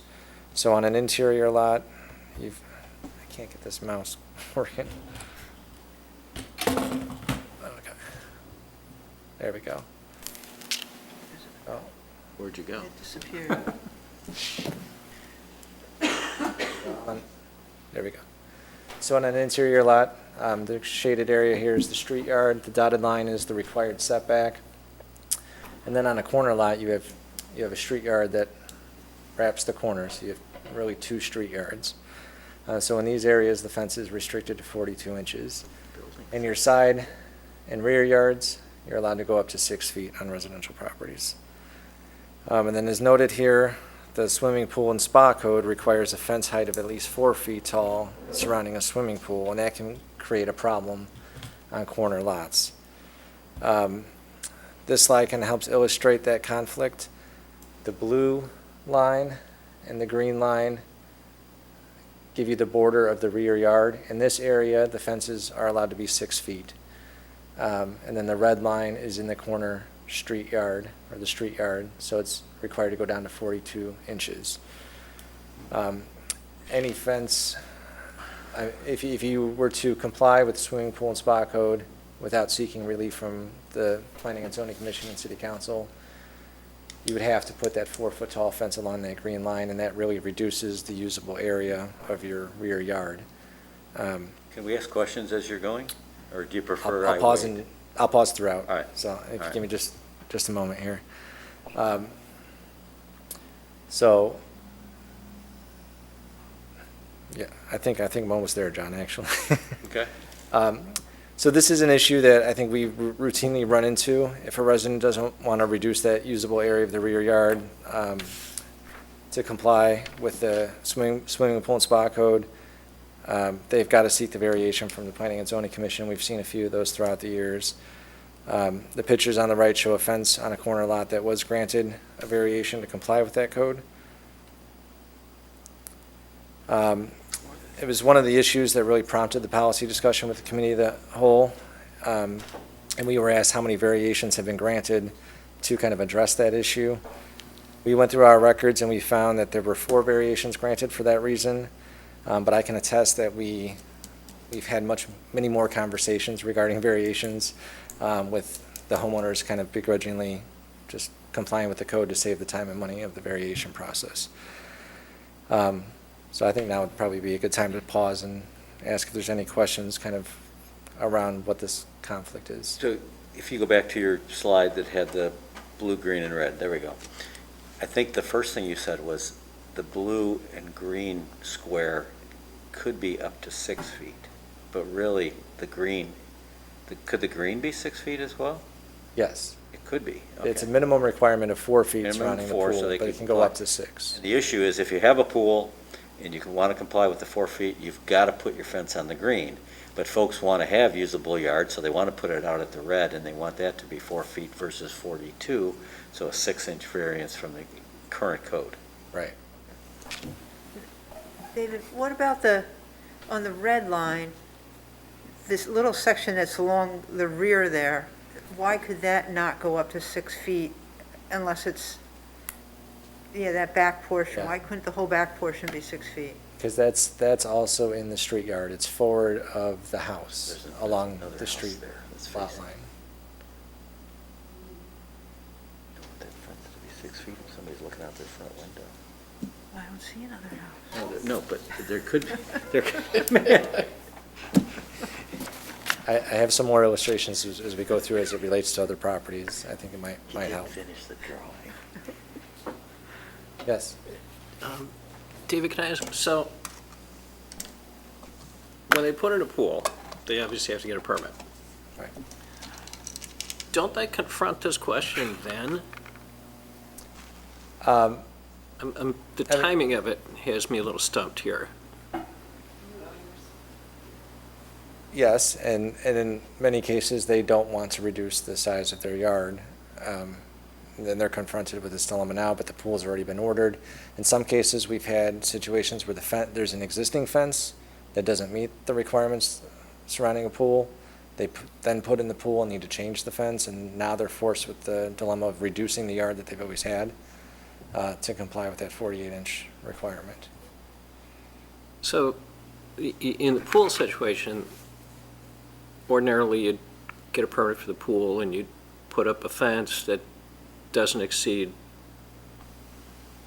it has to be 48 inches. Can't go up to 6 feet. Is that correct? I think it's a minimum of 48 inches. Right. And so in this situation, these are people who have changed their mind? Is that common? I guess I'm not understanding that. I guess I'm not understanding this scenario. If the pool already exists, or are we talking about someone who's building a new house, putting in a new pool, and they want to know about the fence right now? It might be a new pool, and then they have to comply with the fence requirement.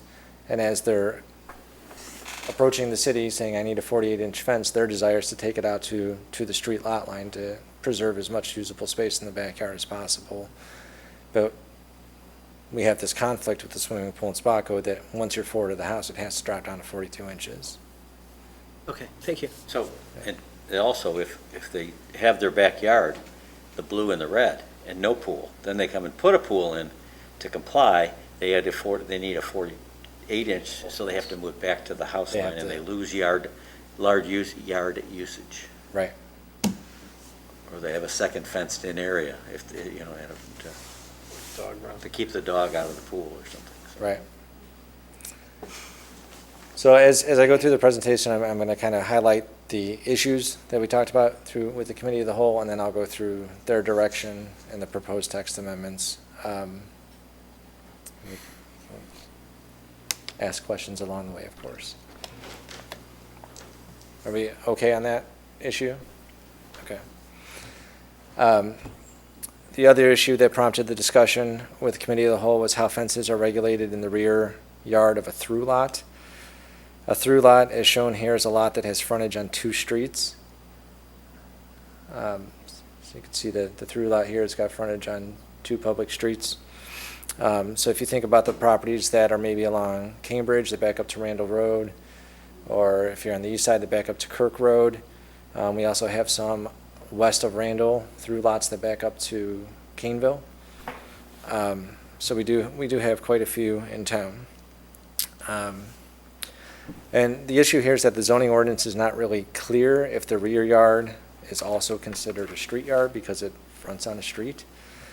And it appears that it's been interpreted differently over the years. So we've gone through our records, and it appears that fences have not been considered obstructions. When you look at the definition of a through lot, it says that setback area along the street, whether it's in the front yard or the backyard, is supposed to be free of obstructions.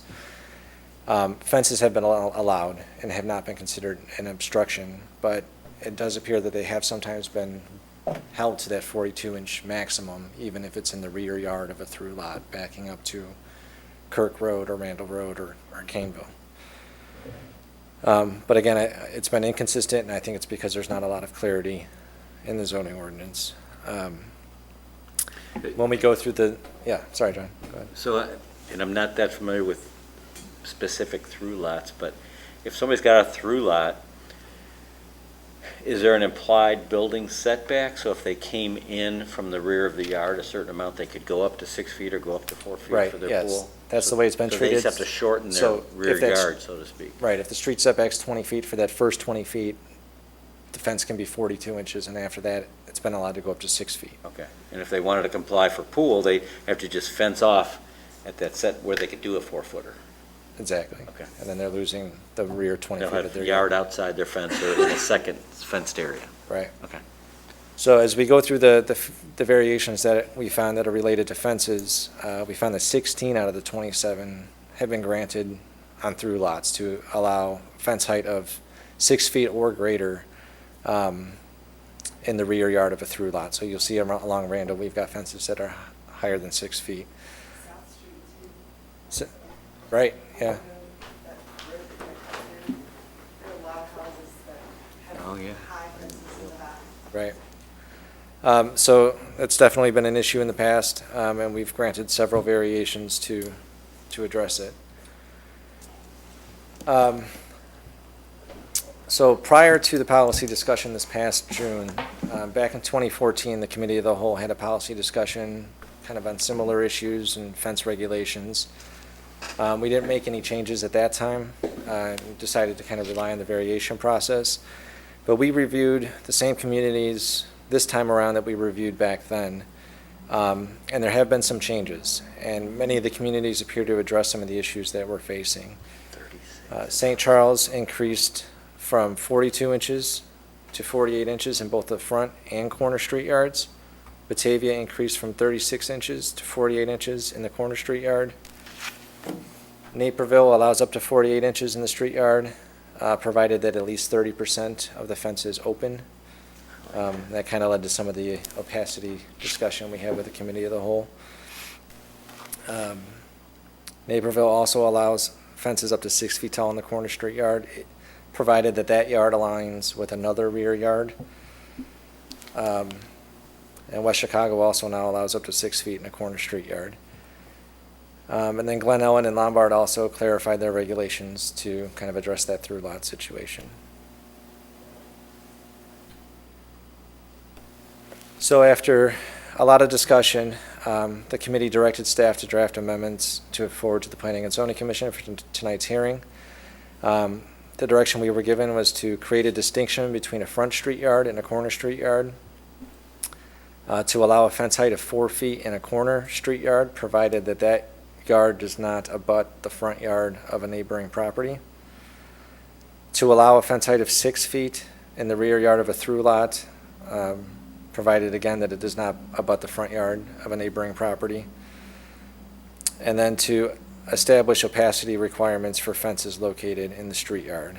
And there was not really consensus on whether those requirements should be included, but they wanted to see a draft for further discussion and consideration by both the commission tonight and the council in the future. Before you move off of that, so the Yeah. second bullet point, allow a fence height of 4 feet in a corner street yard provided it does not abut the front street yard of a neighboring property. But today, 42 inches is okay. Right. So Committee of the Whole does not feel that if you've got a front yard next to that side street yard, that 6 inches is meaningful, is what they're saying. Right. Okay. And that's part of the presentation that I did not include tonight. We went through some pictures with the Committee of the Whole showing the differences between 42 and 48. And while it sounds like it's only 6 inches, it is only 6 inches, but there is a noticeable difference between the 42 and 48 inches. And it could be mitigated with some opacity, as you guys, I watched your video on twice speed, so I can even understand you in So in even double faster speed. than in person. Yeah, and yes, it was fine, but it just seems like the opacity might be a way to address that Okay. for somebody, just to get, so they could use more of their yard. Dave, are you going to talk about the visibility on the corners and how those fences have to be even lower? So we do have a visibility triangle, Right. and if you're within that triangle, the fence is restricted to a maximum of 3 feet. That visibility triangle, I believe, is 20 feet by 120 feet, but that's typically from the edge of pavement. We don't really run into that issue very often on residential properties because we have large parkways throughout town. So it's generally not been an issue. Okay. Turn on your mic. You're on materials as far as the opacity, you know, We currently don't have any, and we weren't proposing any. I mean, would the historic district propose different restrictions on materials, do you think? They do review the fence permits. They can be administratively reviewed unless they're a substantial part of the property. Then we'll take it to the commission for their consideration. I'm having a hard time coming up with very many instances where the corner street yard doesn't abut the front street yard of a neighboring property. Seems like that's the most common way subdivisions are arranged. So I wonder how much relief this, yeah, but we have ours moved in. Let's hope we Yeah. don't have this problem. Right. So I do have an illustration later on. Okay. We'll kind of walk through different scenarios. So this one abuts the rear yard. Yeah, it can happen, but it seems to me it doesn't happen often. So the first directive was to make a distinction between a front street yard and a corner street yard. Again, the committee was supportive of increasing the allowable fence height to 4 feet in a corner street yard, but not necessarily the front street yard. Doing so would provide more flexibility on corner lots, and it would eliminate that conflict we have with the swimming pool and spa code. So to make that distinction, staff is proposing to add definitions of a corner street yard and a front street yard to section 11.2-2 of the ordinance. We're also proposing to amend the illustration that's in section 11.15.3 now and replace it with what's shown here. And then finally, as shown in the staff report, we're proposing to amend the definition of a rear yard to clarify that a corner street yard kind of supersedes that rear yard, that the rear yard stops where the corner street yard starts.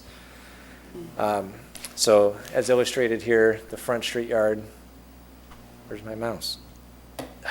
Ran away. There we go. I've got no room over here. Sleep. So the front street yard would extend from the property line to, great, the parallel planes of the building. And then the corner street yard would begin at that rearmost plane and extend backwards to the rear property line. Your So- setback line is not for the building, is it? Or is it The setback line would be, it probably could have been taken out of the illustration for this purpose. We're just trying to make that distinction between a front street yard and a corner Yep. street yard. So in the corner street yard is where we're proposing the 4-foot fence would be allowed.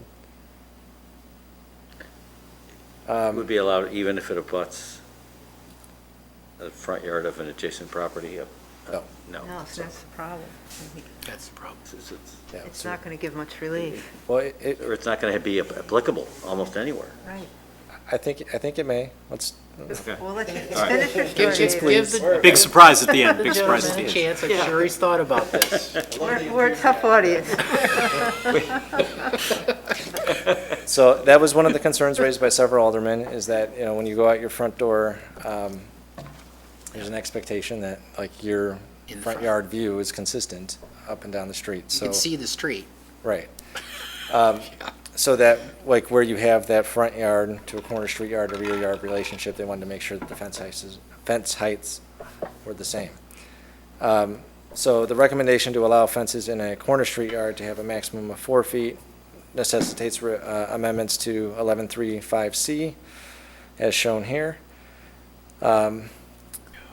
Committee's, again, only recommending that they be allowed if it's not abutting a front street yard.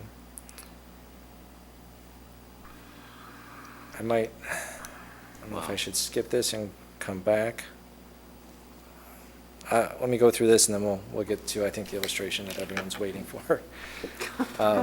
So the committee of the whole also wanted to clarify that fences should not be considered obstructions in the rear yard of a through lot, even if they're located in that setback area.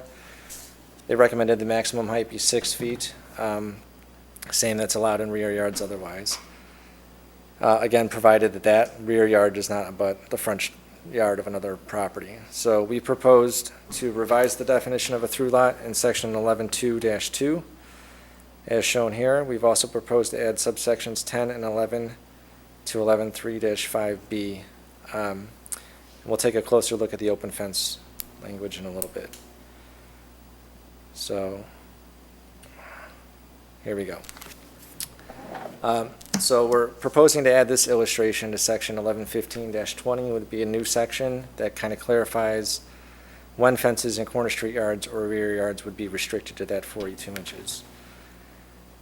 So the illustration includes 4 examples. In number 1, the maximum allowable fence height is 42 inches because that rear yard abuts the front yard of the property So that's this one. to the left. One is here. In example 2, the maximum allowable fence height is 6 feet because the yard abuts another rear yard and a corner street yard. It does not abut a front street yard. Sorry, I have like no room over here, so I keep losing my mouse. Yeah, that's a good idea. Yeah, if you turn off just that row, that's All right, helpful. let's see, we're gonna go I think it's the third button. third from the top. Go from the top. Yep, that's better. Thank you. Okay. So in example 1, if we go back, the maximum height allowed in this rear yard is 42 inches because it abuts the front street yard of the adjoining property. In example 2, the fence on this through lot rear yard could be 6 feet because it abuts another rear yard and a corner street yard, not a front yard. Clarifying question? Yes. So number 1, where it is 42 inches along the front street yard, when it gets past that line, it It can goes. jump up to, up to 6. Correct. Okay. Because in this house, There the would be a fence step, would be there'd be allowed a 6 step feet. down in the fence if you went to the maximum allowed. Right.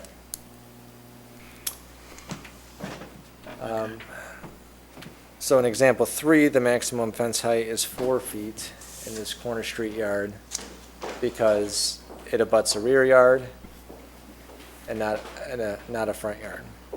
And then finally, in example 4, in this corner street yard, that fence would be limited to 42 inches because it does abut a front yard of a neighboring property.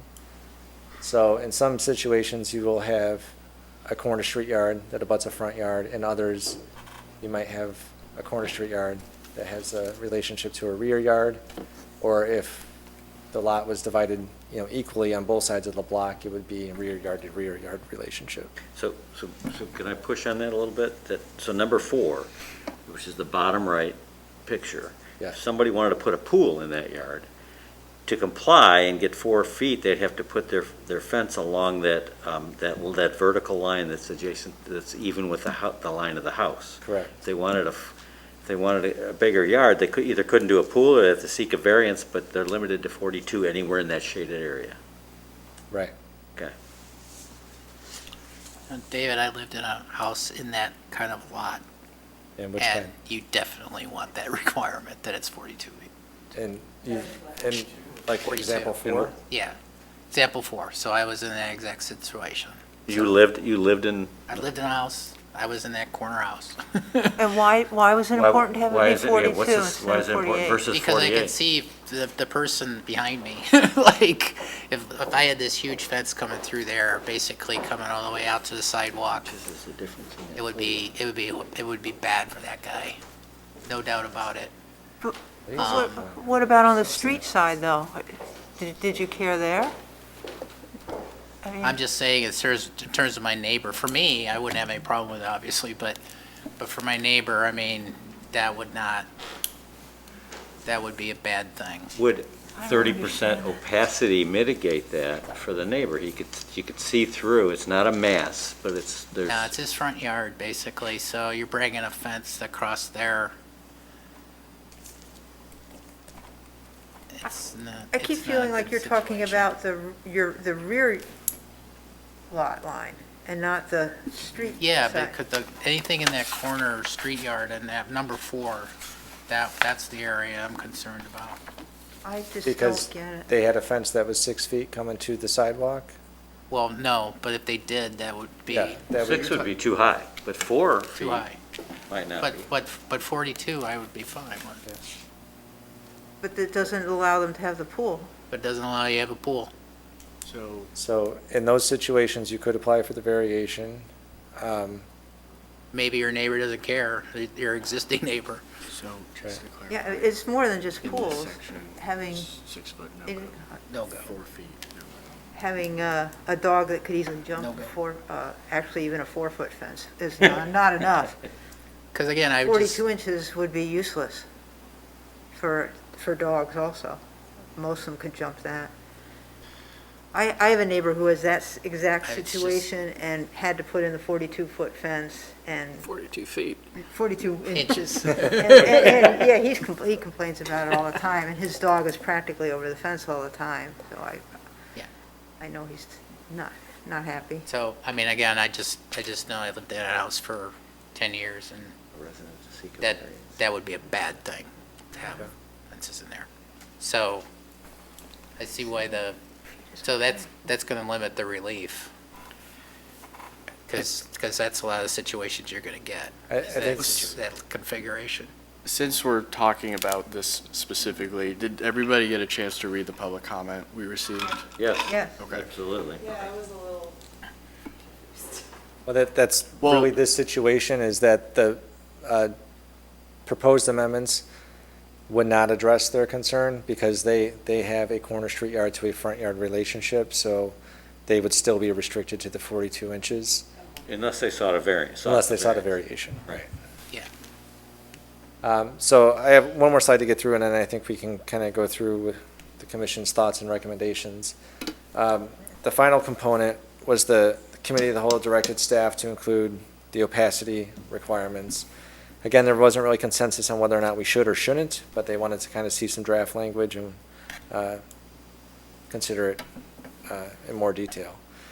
So the proposed requirements are modeled after the city of Naperville's. They were really one of the only communities I could find that had these requirements and had them pretty well defined and illustrated.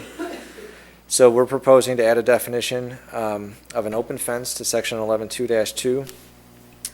That would require fences in the street yard to have at least 30% of a 1-foot section open and affording views through the fence. Of each 1 foot section. So in addition to that definition, we're proposing to add an illustration to 1115-21. And then finally, section 11.3-5B would be amended to add that subsection 10, which states that open fences are required in street yards and residential districts. So any new fences, whether it's a front street yard or corner street yard, would be required to have at least that 30% open. No Area. stone walls, no stone or No brick stone walls. walls, no privacy No fences. solid plastic fences. Right. That No might razor actually wire? help, David, so What's that? that, No razor wire? No razor wire. that situation, I think, with that would help mitigate Yeah, it's the bad. visual Shouldn't be impact. Right. So But this that one- makes it a little bit better.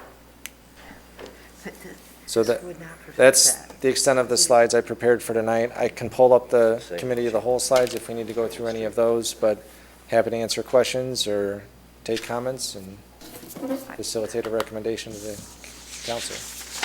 David, just want to be clear what it is the council wants us to do. Weigh in on your proposed drafts, even to the extent, should we have a conversation and decide the opacity needs further exploration? Yes, I mean, yeah. Yeah, it's totally under us now, so The we the can come up policy with any. discussion basically authorize staff to Yeah. to spend time drafting the amendments for further consideration And by so the commission nothing's and out of council. bounds. I mean, you can add a provision that hasn't been discussed. So, I mean, that's what we're here for. So we're here to use our expertise to give them the best guidance, so. But I mean, the open fence does help. I mean, that definitely, making it a requirement that it has to be an open fence, that does help. And just to clarify, you're saying that does help a situation where the fence is, In that corner yard adjacent to a front yard. okay, cool. Yeah. And In up my- to my- 48 Any inches. street yard, corner or front yard. Yeah, it should Street be, well, it's definitely there. I could definitely say at that location, it would help. Other locations, I don't know, I have to I think agree. about it a little bit more. Again, I just think it from my own experience from what my house was, so. And that side yard between two houses can be 6 feet? Correct. Yeah. I mean, that's basically how it was, I mean, they ran a 6-foot fence up to their house lines, and that was fine. But if they had run it the other way, man, that would have been bad. Man, this out too. So, it's just the corner lots are the ones that are tough. I still don't understand why we can't, I understand you wouldn't like it, but I don't understand why it's so detrimental to go to 4 feet on that corner street yard, which would make it more uniform from one lot to another and eliminate the pool problem, and I'm not seeing the 48 to 42 being aesthetically a problem, especially if it's open. And I think I'm with you there, especially with opacity requirements Yeah. on street yard. So if the opacity requirements are included, Yes, we're comfortable going at 48 inches in a corner street yard, regardless of its relationship to a front street yard? I think I would be. I think I would be Yeah, too. I'm there It's too. 6 inches, it's the height of just the bump up where the chairman And sits. it makes their pools I possible. think Is- the comment that stuck with me from the committee of the whole meeting was, it's the difference between Michael Jordan and Patrick Ewing, right? I saw that. It's not, it doesn't sound like Center much, but when versus you the see forward. it's definitely different, there's, When I stand up next to David. yeah, right. Could you do that, please? As an example. So as far as the pool guidelines, the ISP, whatever it Yeah, was. Swimming pool and spa code, yeah. Yep. Do they have any, so with the opacity, are there requirements there? I mean, the whole goal is that you don't want people like entering your yard and falling into your pool, right? So it would, Right, so there's requirements for spacing between the horizontal members, so you can't easily climb the fence. There's maximum spacing requirements for the vertical members, so you can't just crawl through the fence, but it doesn't prohibit an open fence, and certainly within these parameters. Question, David. So in the example on the far right, so you could, with the 48-inch fence, have that on the corner street yard, and then the front street yard would drop down to 42 Right, in the same plane, though, in the same line. right. So if you had a pool, you'd have to then have a section come over to the house to comply with pool regulations. Yeah, it has to be sealed off. Yeah, you couldn't do the whole lot. Right. But you could just drop the height of the fence along on that same line. Yeah, You so- you could, but Yeah. at the point you You'd drop still it have to- to enclose the pool, you'd have to You'd have to bring put a a gate. spot over to the house, To a bring a short gate stub. across this You have this to- area. Yeah. Yeah.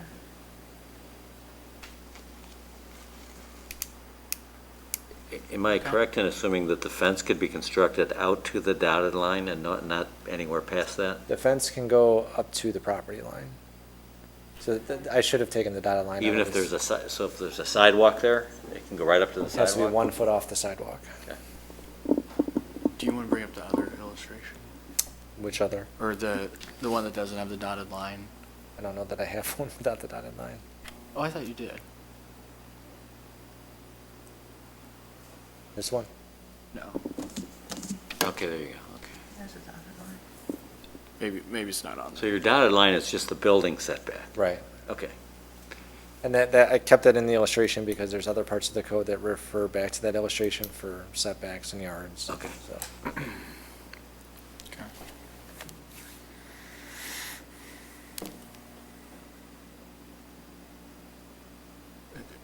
Might be the next one. That one. there you go. There you go. You're right, you were right. could have said the ones with the numbers on them. I think that would have. The scenarios. All right, I can go with the open fence. That, I think I can do that one.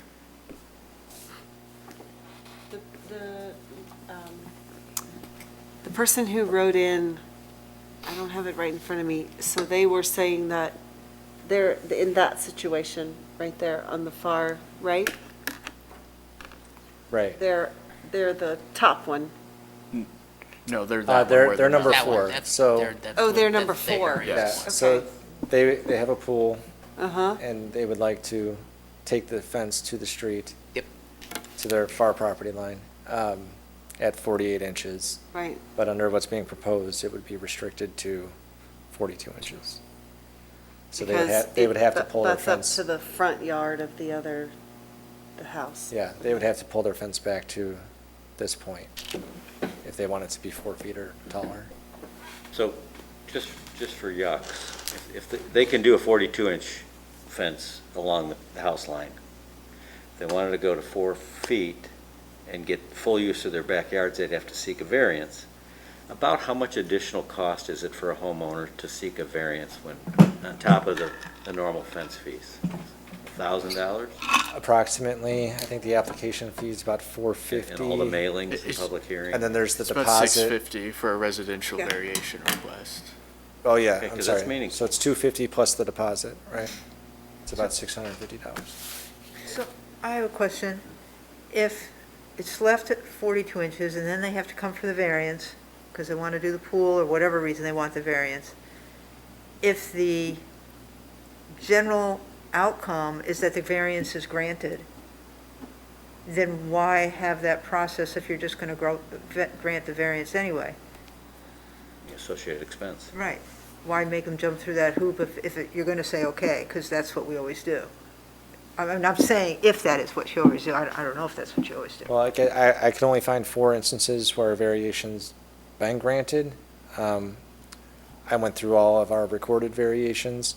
I don't know how many have been considered that were denied. Not as easy to check the records that way. Like I said, we have these conversations every summer with multiple applicants, and some choose to go through the process and others don't. But if that's the feeling of the commission, that, in most cases, you would find that acceptable. Well, I something wonder to what consider. moved the needle. What So, pushed it over to allow in 4 cases out of, So this summer, we were having several conversations at the same time with multiple residents, as were aldermen, both on this issue with surrounding the pools, just general fence height in the street yards, and then the through lot issue, and it was all kind of coming together at the same time. We were even talking to applicants about having a joint application for a text amendment, if that's the route they wanted to pursue, because they were concerned about cost and timing, With opacity. instead of individually pursuing variations. And no change. And that's kind of what prompted having a policy discussion with the committee of the whole, to see if there was a willingness to revisit our regulations. With no other kind of- Chicken wire. Yeah, go ahead, Tim. I mean, So it seems to me that this city has an opportunity here to make that corner lot allowed up to 48 inches with the requirement that the fence be open, have the opacity component to it. I think it not only solves a problem, but it makes the ordinances themselves more understandable. Because I think when we began the discussion, there was some suggestion that there was a lack of clarity here, and I get that. Ordinances get layered on ordinances, get layered on ordinances. So I think we can fix a physical problem that I think the community wants, and we can clean up the language to make it more understandable for people going forward. And to Commissioner Evans' point, people shouldn't have to jump through the variance hoop to accomplish something which seems not only logical, but almost a foregone conclusion. So I think the 48 inches with the opaque fence is a good idea, solves a couple of problems. Why was it brought down to 42? Or has it always been 42? It has always been 42, at least as long as I've been here. The policy discussion we had back in 2014 really centered around whether or not we should increase that to 48 inches, not only in the corner yard, but in all street yards. And the feeling at that time was to leave it at 42 inches and rely on the variation process for unique situations like corner lots with swimming pools or dogs that jump fences or what have you. And then we revisited that this summer. And again, the feeling was in the front street yards, we really wanted to keep them lower profile, but there was an acknowledgement to increase the height in the corner street yards.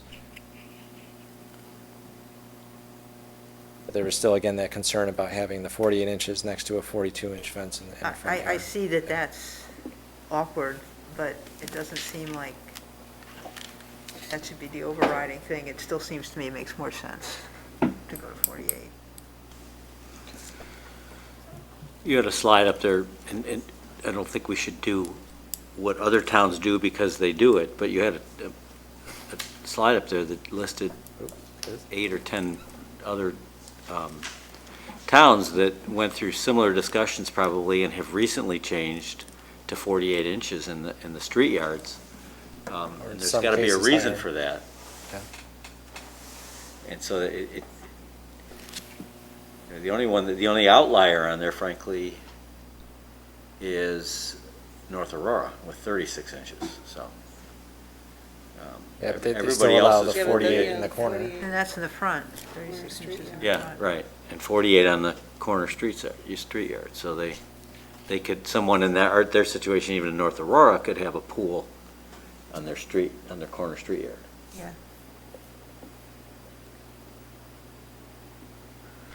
I like the 48 with opaque, with the 30% open area. That can always be revisited if that comes to be a problem, should it be 45? I mean, there's a limit to where you can go because then you lose the integrity of climbing it, walking, dogs getting through it or children getting through it and that type of thing. So 30% seems like a good place to start. Is that the way I mean, a lot of people I'm just- build fences with standard panels, they aren't custom made. I know when we put up a fence, you got panels. Is that what the standard is on a panel? We wouldn't want to put in a requirement that you can't go to Home Depot and buy. I don't know. We haven't gone that far with it. I don't know that that's a spec that they provide, so we would have to probably do our own measurements and make sure. That's something we could take a look at. David, were there any thoughts on privacy in terms of having it opaque, having it not solid? Well, and that's where the committee of the whole was kind of split. There wasn't a consensus that we need these open fences. Some felt that it was fine to allow privacy fences in a corner street yard so people can enjoy their backyard, swim privately, and not have that open view to their backyard. Which you could still do, only it would be 42 inches. I think what we're saying is if you want to go to 48 inches, you're going to have to sacrifice the privacy component. You're going to have to open it up. I mean, that's one way it could be split. I mean, as it's drafted now, all fences in the street yard are required to be open fences, not just the 48-inch corner street yard. Oh, okay. So you either put your fence at the house line and get all the privacy you want, or gain full use of your yard, go to 48 inches, but it's going to be a little open on that street side. I think that's a trade-off the homeowner's going to have to Deal with, yeah. what's more important I'm to just them. thinking in terms of whether they'll actually pursue it or not. Right. Well, you could also use, shrubs and trees and That's true. to Sure. put your That- privacy Yeah, back there are in. other Good point, things you good can point. do, yeah. Right. Can screen it the other, and some other Yeah. ways. Yeah, that's a good point. We have a split rail fence with welded wire, so the dogs, it's lined with welded wire all the way so the dogs don't get out. But our yard backs up to Sunset field, the field behind Sunset. So we wanted to be able to see everything, but then we have shrubs, wherever it feels like, okay, that's a lot, Right. but Yeah. there's I like other having things. it, I like And it having it softens open. it too, yeah. Okay.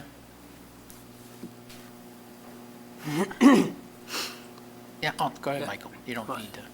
No, I think, Discussion. listening to all of it, I mean, the 6 inches, depends on your perspective. Is it a lot or maybe not so much? But I think, when you add the opacity to the 48-inch height, while there may be a downside to that, it's also being moved farther away from the house and so it's not as close. So yeah, I think that's maybe a good compromise between the distance from the house and the height of the fence. Yes, go ahead, John. I recall earlier that there were 2 people online. Is there anybody online that we would benefit from hearing if they Yeah. wanted to say anything? Are we ready to move to? I think so. I think we pretty much discussed it out. So, I mean, yeah, we don't need to keep them on much longer if they want to talk. We do have 2 individuals joining us virtually, so. Okay, so if you're online and you wish to speak on this matter, please use the raised hand function on the app and you will be recognized.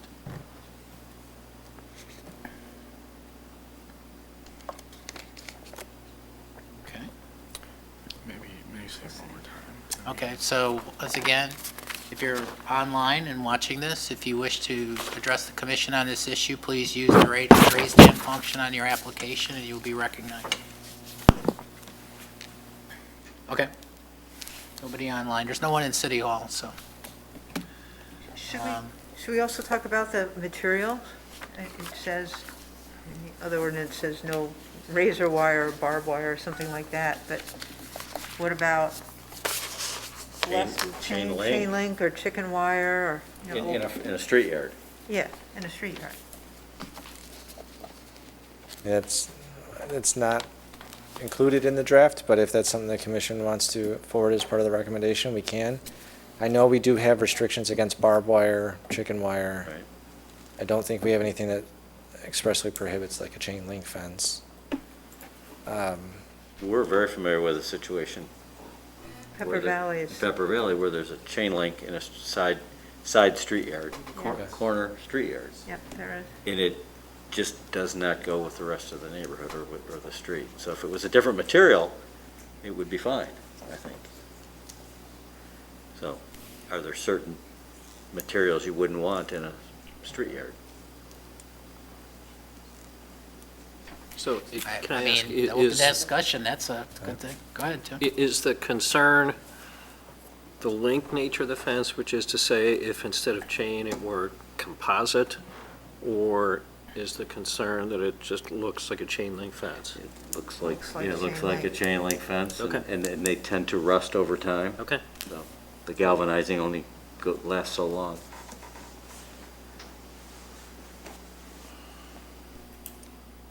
No, I would agree with that. It just doesn't fit. I grew up in Chicago, chain link was very That's- yeah, common. Sure. But out here, the only time you see chain link is an industrial park or something like that. Right, Right. right. So that would be prohibited in the street yard only? I think so. If they transition to a chain link along a Yeah, rear rear yard or an interior side yard, that would be fine.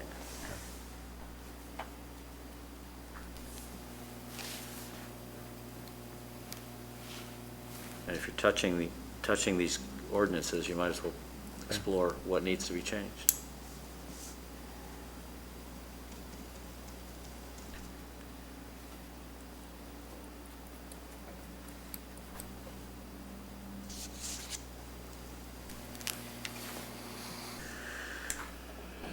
Are we ready for a motion? Is that where we're at? I think so. I mean, if there's any other items that the commissioners Go want for to it, bring Tim. up, please let us know. You do it. We have to close the public. But hearing. yeah, I mean, I think we've covered it. Material's a good catch, because it does matter. If it's in the front yard. Right, right. So, Well, it is. go ahead. It is different in the historic district, right? You're not allowed to use the Yeah, vinyl or whatever fencing. The, PVC or whatever, yeah. yeah, those white, if you're doing like a white picket fence, obviously it's more, you know, in the long term, you're gonna have less maintenance costs with the prefab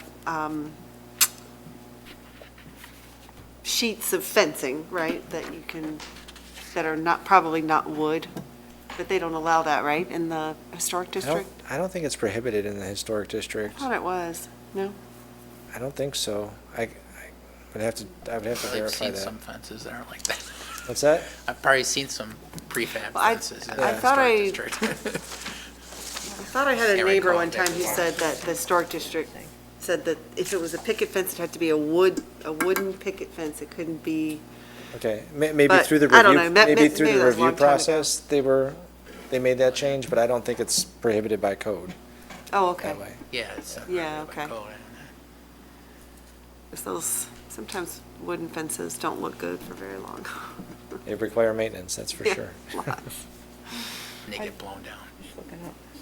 So I guess what I've heard, and correct me if I'm wrong, that we're okay with the amendments as proposed, with the exception that we would like to allow 48 inches in a corner street yard with the open fence requirements, and we would like to include prohibition of chain link fences in the street yard. Haven't missed anything?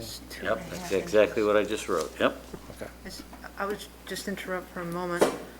I was just looking it up. This isn't illegal, but it says the standard gap between your pickets, 3.5, it says 2.5 inches. 2.5. Yeah, I don't know how much results in 30%. So, well, what you do is you take 2.5 is 30%. If it was 3 inches, then you could have pickets that are 7 inches, because you'd have 3 plus 7, so you'd have 30% of that 10-inch section. So so if it's 2.5, your Doubling up picket's to probably 2 6.5, maximum width. And that was a good point. I will make sure that we reach out to Naperville to see if they've had any issues with this as drafted, and also to do some research on standard fence. Okay. That probably doesn't have to be part of the motion, but you need But we'll make to sure be we have that ready for cleaned the- up before we get for to the committee of the council. whole and Yeah. and council. Well, somebody's going to ask you a question, so. It was a great yeah, point. Yeah, for sure, yeah. Mr. Chairman, I'd like to make a motion, we close the public hearing. Madaskil, second. Moved and seconded. Vanessa? Evans. Evans, aye. Holloman. Holloman, aye. Madaskil. Madaskil, aye. Mead. Mead, aye. Moran. Moran, aye. Slivka. Slivka, aye. Chairman Stocking. Stocking eye. Mr. Chairman, I'd like to make a motion to approve a zoning ordinance text amendments to section 11-2-2 definition of words and terms, section 11-3-5 fences and walls, and chapter 15 zoning illustrations, all related to the regulation of fences. Just 3-5, okay. Subject to the findings of fact contained in the staff report and further subject to two conditions. Number one, that 48-inch fences be allowed to a height of 48 inches for corner street yards, subject to containing 30% opacity. And number two, prohibition of chain link fences in any street yard. Moran, second. Moved and seconded. Vanessa, call the roll, please. Evans. Evans, aye. Holloman. Holloman, aye. Madaskil. Madaskil, aye. Mead. Mead, aye. Moran. Moran, aye. Slivka. Slivka, aye. Chairman Stocking. Stocking eye. Okay. Hopefully we give you a little less headache now. And so Pretty efficient for. I'll make that person. that will go forward to the city council then on September 6th. Okay. We're good. Good discussion there. So, item 6, public comment. So there's no one here in City Hall. Anyone online wishes to address the commission? Please raise your hand and you'll be recognized. Nope. Okay. Next item, other business. All right, so we can just give a quick update on our active applications. So Fox Valley Commerce Center, the Planning and Zoning Commission made a recommendation to approve their site plan, final plat of PUD and subdivision as well. That went to City Council on Monday, August 22nd, and that was approved. So I believe they are getting their permits in order and will start construction relatively soon. We also have the Bullitt Campus. That proposal is, they are working on revisions that staff gave them, and so they will be resubmitting their second round of materials for our review in the near future. And then we have a lot of other applications coming in. I think we have some PUD amendments that are on their way, as well as a handful of variations. So we definitely picked up in the past week or so. Okay. So whether or not those will actually turn into formal applications and get to the Planning and Zoning Commission is one thing, but we have a decent amount. What does September look like for us? So I don't believe we have any public hearings for September 8th. So we might not have a meeting on September 8th as of right now, but we will have a meeting on September 22nd to bring back further information on the sign situation at Batavia Avenue. Okay. Anything else to add? I guess I just wanted to mention that Don't care anymore. Matt, myself, and Commissioner Mead attended the Affordable Housing Summit that Kane County put on Tuesday. I thought it was a pretty good event, informational, and was a diverse group of panelists. So you got different perspectives on affordable housing, the challenges, the opportunities that we have. And I commend the county for putting that event on, and I hope they do more in the future. And if you have the opportunity to attend, I think hopefully they can build off that event and get some momentum on policies that we can change in the county and within our municipalities to make it easier to get affordable housing accomplished. David, is there a transcript or is it recorded somewhere? It was being recorded. I don't There were know two if- guys filming it. Yeah, it was being recorded. I don't know if they're making that video available, but if it is, I will certainly pass that along. That'd be great. Regardless, they did have some meaningful handouts, so I don't know if the person who was, what's the guy's name? Forget the young guy's name. He was on a panel, but he was. Chris Chris Toth, Yeah. yeah. He might be able to get some, there's certainly ample left over at the end to get enough for the commission. Yeah, I if mean, you wanted. there's just some kind of eye-opening statistics that were shared too. When you look at, I think it was $25.70 an hour was the wage needed to be able to afford a two-bedroom apartment in the county. But then when you looked at municipality by municipality, it jumped to $34.11 for Geneva. For Geneva, it was the highest of any Yeah, municipality. so we are definitely challenged in providing any type of attainable workforce housing. And What was then, one of the other statistics is countywide, there's less than 1/2% availability in rental housing, right? yeah, it was 0.43% So or something. that It allows was- landlords it just was- to jack the rents and be Yeah. very particular in who they rent to, which Right. is unfortunate. Affordable developers get property tax relief when they do develop, like do they discounted tax rates? They don't, no, They they get still paid. pay property taxes. Adam, your mic. $5,000. Adam, your mic, please. Oh, sorry. You got it. Okay. Because just based on some research that I did, it's about $5,000 a unit annually for an apartment complex in property taxes in Kane County. Wow. And that's significant. That's, $5,000 A unit? per apartment. $400 a month in rent to cover That's, tax. I mean, right there, I mean, that's why apartments in general, I mean, even at a high rate of rent, are not getting developed. Right. With the cost of construction, property taxes, and now interest rates completely squashes any opportunity there.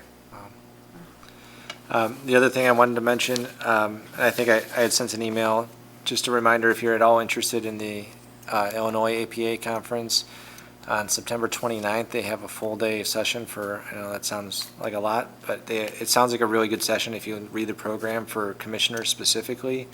Planners are not allowed for the first half of the day, But if you are interested, let us know. We will pay for your ticket, for your travel, and Where is it?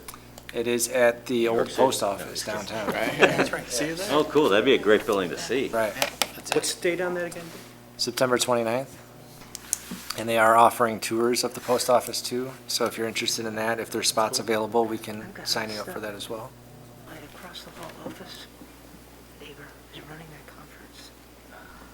No, I'm not going. Okay. Very good, right? Yep, that's all I got. That's it. Oh, one thing that we did learn, just, I saw Tracy Manning with the Burton Foundation at the conference. She was on a panel, but also sat with you, I think. Yeah. They're expecting their first apartment occupancy in their first 4 buildings plus the management office on October 1st. Good for them. That's good. It's fast. So, Very moved. it's awesome, yeah. Yeah, I keep looking over there, and they just keep going. It's just like, every time I look over there, there's something else. They look great. Yeah, they do look, yeah, they actually do. They're really good. Okay, Move to adjourn. all right, thanks, ma'am.